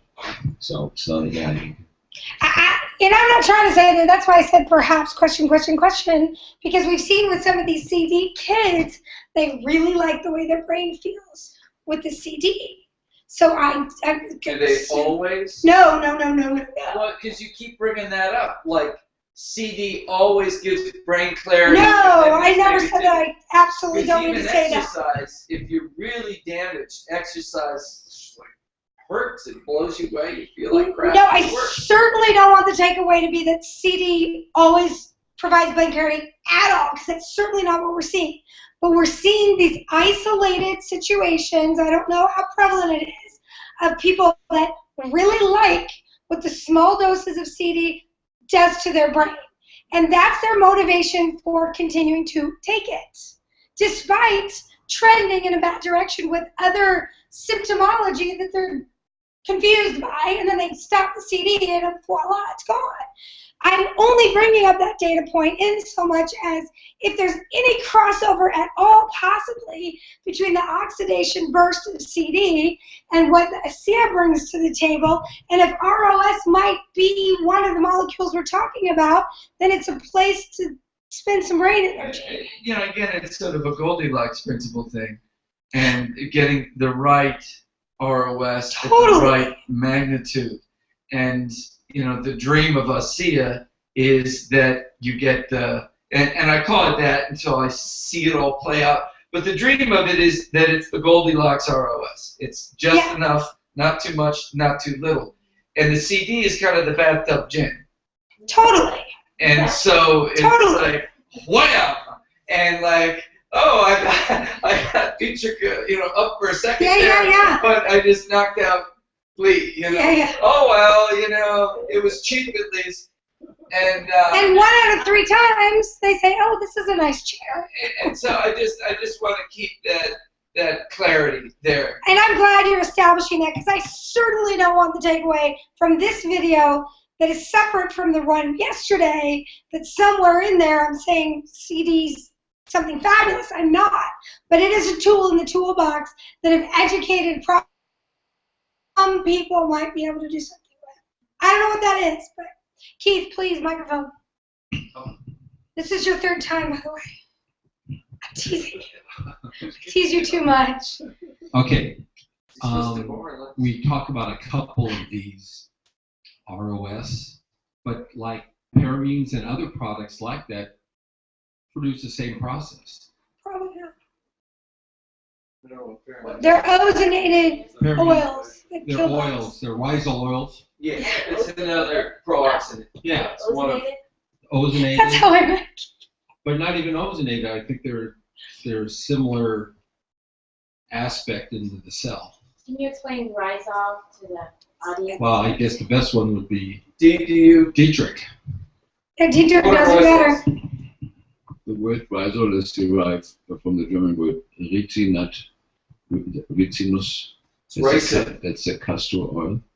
The castor nut in German language is ricinus.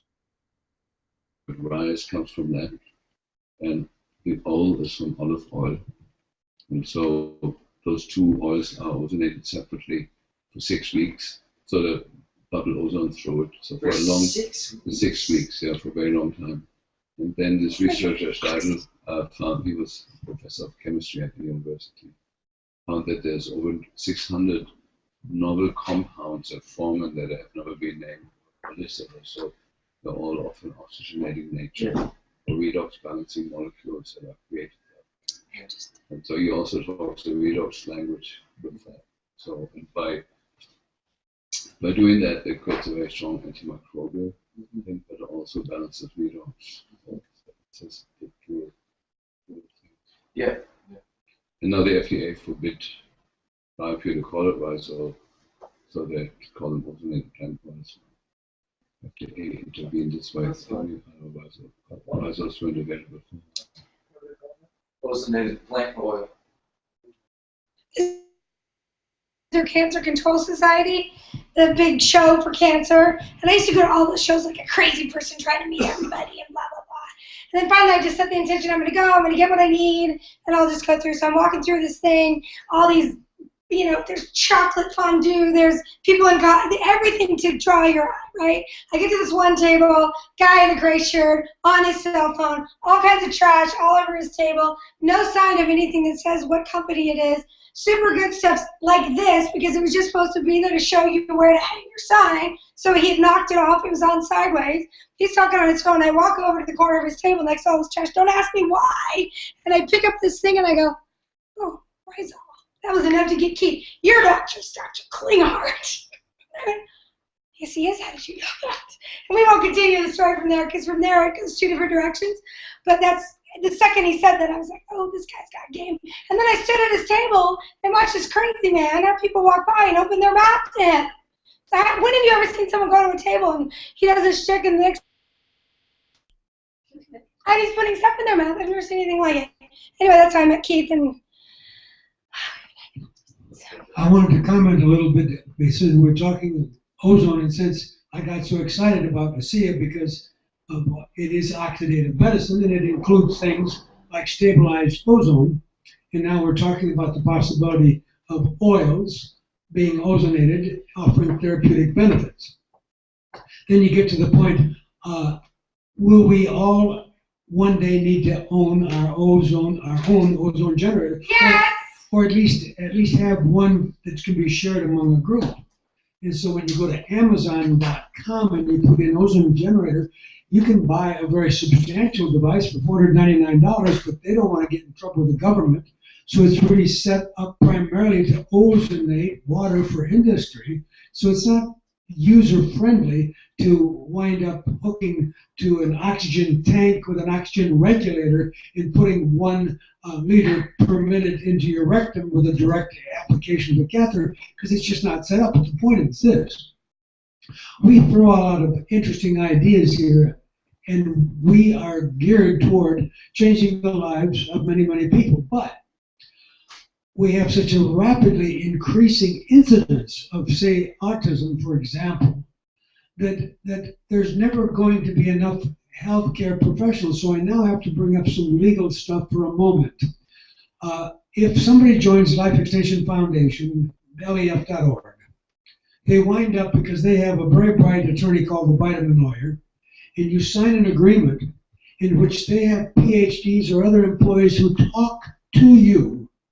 They allow you to order any test that you want to order at wholesale, and they will talk to you about that test and help you interpret what you want to do about it. Now, that would technically be the practice of medicine.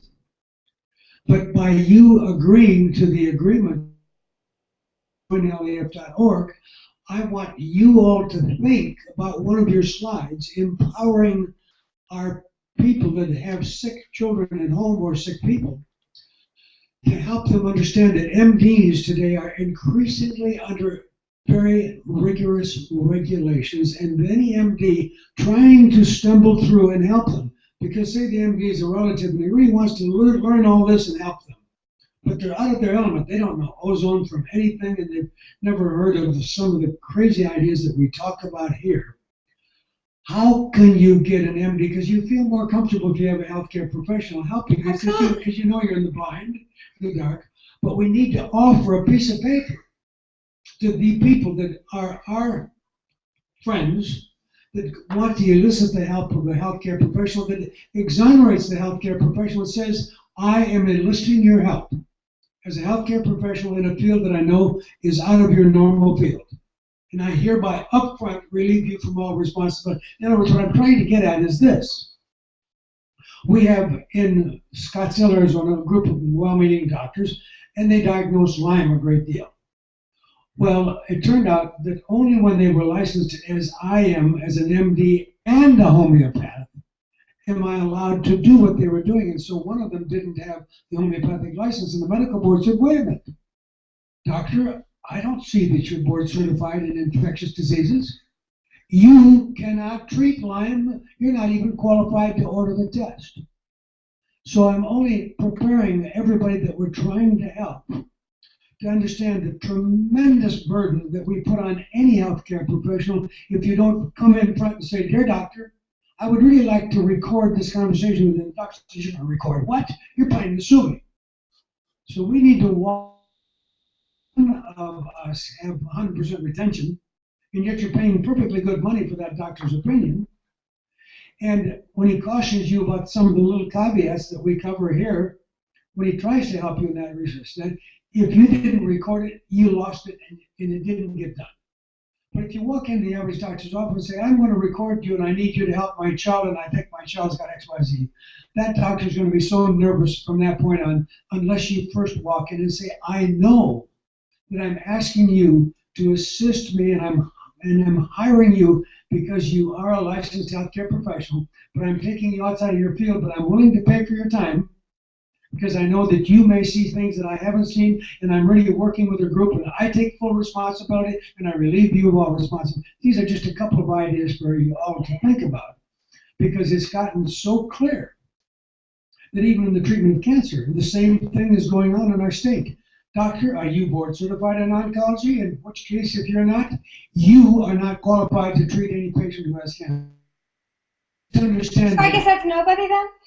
Yeah, so understand that we're going into this huge epidemic, and it was nice that Lee brought up the idea about the Chinese barefoot doctor, because that's what I think all this work that we're doing, I think we are going to be enlightening a group of people who we will call they could be autism advocates. It's not just autism either.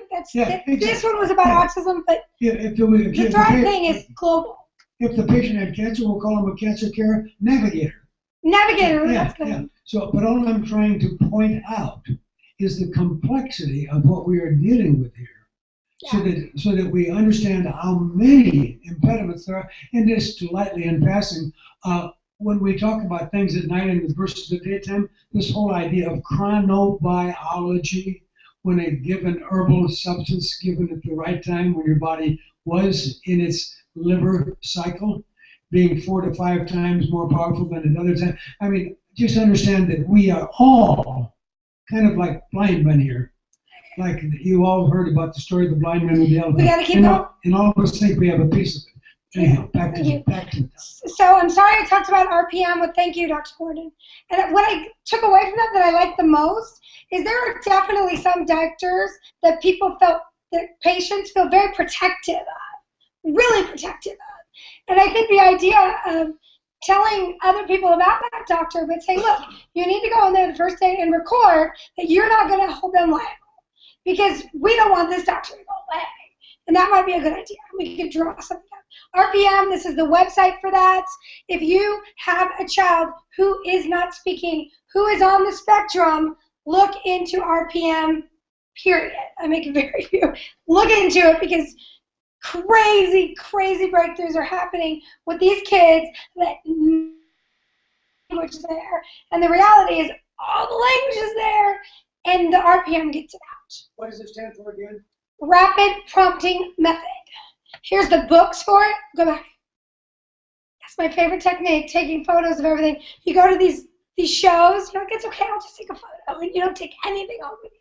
Your camera's full, but you take nothing home with you. So those are the books. On RPM, so interesting story. One of the kids that I do some Do we have talk really loud? So one of the kids that I do some energetic work the family started doing RPM, and so they asked him what he wanted for his birthday, and he responded back using RPM, and he just said a change, and they were just really cool. Really touching.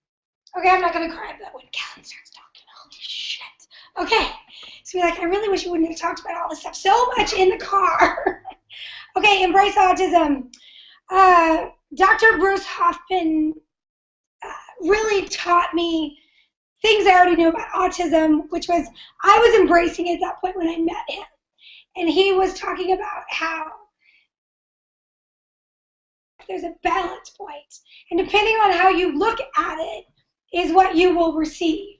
And this FUA came from a great group of thinking moms. And underneath it, I don't think they recognize the negativity. And I don't think they do. And they don't mean any harm. But when you're angry about something, it's easy to resonate with anger and resentment and clan mentality about who's right and who's wrong and who's out and who's in. And the FUA, which stands for what you think it stands for, autism, that's it. What does your kid think about that? And I mean, they have autism. And they're not coming from a malicious place. It's this survivalist mentality that it emerged from. But words are powerful, and I'd really love people to understand, we know autism is hard, and when you get up at 4 in the morning, there's crap all over the wall. There ain't nothing easy about that. But go ahead. There's something really important here on this topic that we've observed in the practitioners that I teach that are treating children with autism. I would like Andrew's observation as well about this, but we found that if the parents will go off by themselves and do some visualization raging periodically about all the stuff that they're angry about, all the people that they're angry toward, and then do a forgiveness process, that their kids don't have as much raging when they get back home. Okay? So what's happening is the kids are picking up on the parents' frustrations. It's shouting at that child at a subconscious level. I'm angry, I'm angry, I'm angry. So the child is trying to take that off of the parent by raging themselves.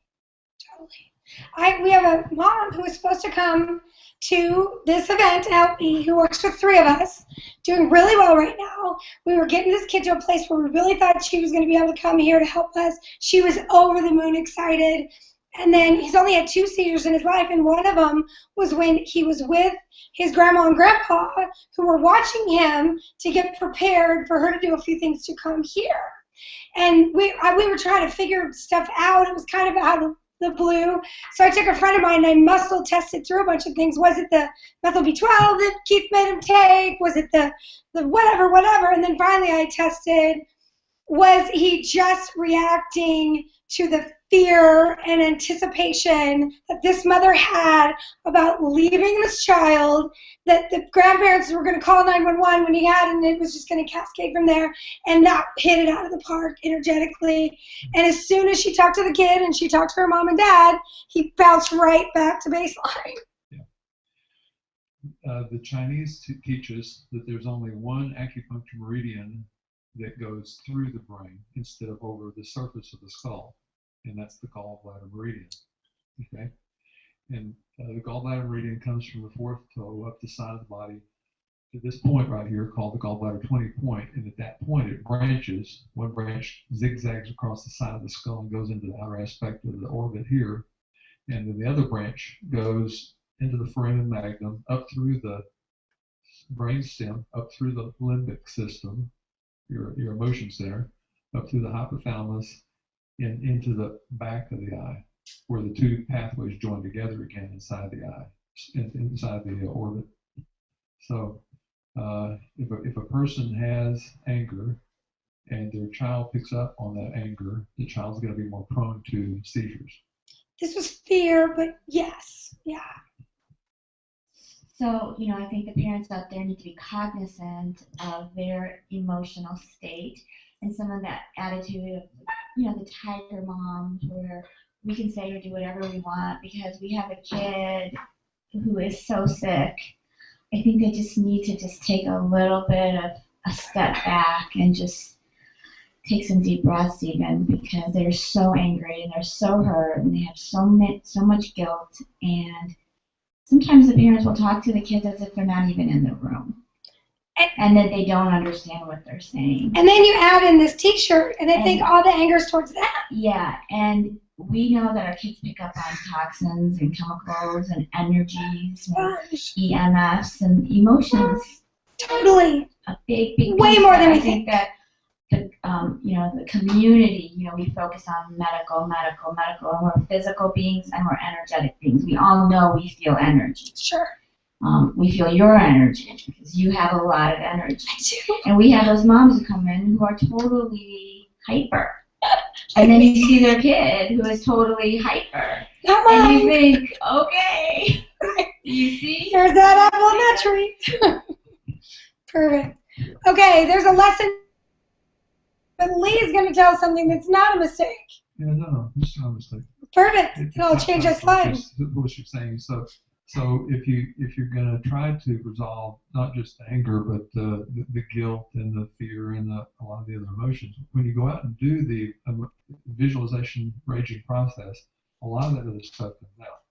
But you want to make sure that your child is being taken care of by somebody that's very loving, very caring, very attentive in your absence. Okay? And so you're going a considerable distance away from the house so that there's no way in the world the child can hear you.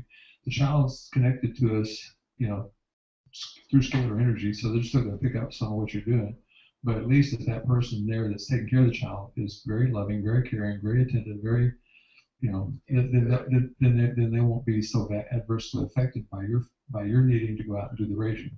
Okay, but when you come back, they will sense that, and so that night you can say to them, after they fall asleep, I was so frustrated about this doctor or that situation or whatever, and I had to go let go of that today, and I did let go of it, and I don't want you to hold on to any of that for me either. So when they wake up the next morning, you'll see a different child. You just reminded me of a data point I have to keep track of. I had Kellen, Dr. Vinitsky's office in Maryland, doing some tests for the mold case. We did heart rate variability, and we were testing me in the room, me out of the room, his DVD player with him, not without him. I thought for sure his heart rate variability was going to be worse when the DVD player left, but it was actually worse when I left, which was just not what I expected based on, I was in research mode, it's just, come back to that data point. You have my permission, Lee Cowden. There's a lesson to be learned in every mistake. Golly gee willikers, we make mistakes. We all make mistakes. You make mistakes, right, Chris? Every day. But all of us make mistakes, and I think sometimes people get attached to this notion that they're not going to make mistakes or they never have. And so it keeps us all from learning when people can't just step up and say, wow, I did that, and that was a major, not quite what I expected, and they take us through that learning curve. So I'm almost on my own personal modified CD protocol. I have seen brilliant responses to the protocol when adapted dramatically. Not a lot, but a few. You just ran out of electrons. Oops. Just take this link. This is this teacher. I'm getting some of the best information from teachers, not chemists, not people in the field, but people who have to distill it on YouTube to these schools that are circulating. And this guy does a great, they call it oil rig. Have you ever heard that one before? Because then you remember it. Oxidation, I like it. So that's the link for that. What if we were seeing this all wrong? What if thinking the parasites, quote unquote, are the enemy sets us up for disaster? What if the, quote, parasites were part of the solution? What if the, quote, parasites were serving a purpose? What if how we saw parasites sets us up for success or failure? Lots to figure out. Our body's intelligent. Our body does the best job it can with what it has been given. Don't underestimate the wisdom of its coping strategy. I'm just trying to have people shift a little on this whole parasite thing from looking at it as the enemy that must be expelled, but rather appreciating it for the job that it did, attempting to understand that better, and then because it's no longer needed. That's the paradigm shift there. Looking beyond the human ropeworms, I'm putting this link here because you can look at Vinitsky's work. He graciously gave us the link. Here's the 20 concerns. Let's throw the baby out with the bathwater. I'm done. Now you have these. You can screen capture any of these that you want. They're valuable if you're going to do CD. I want to say goodbye to this man, so we're going to finish up. You can just get these slides. We need to figure this one out for sure. This is masking. You need to learn about it. This one I'm just trying to figure out. And then we're going to go to Keith's top 10 list, but we're going to stop there, and that's good enough for now. I hope that worked. Crystal, did that work? I'm going to stop this. Thank you. We'll come back in a minute.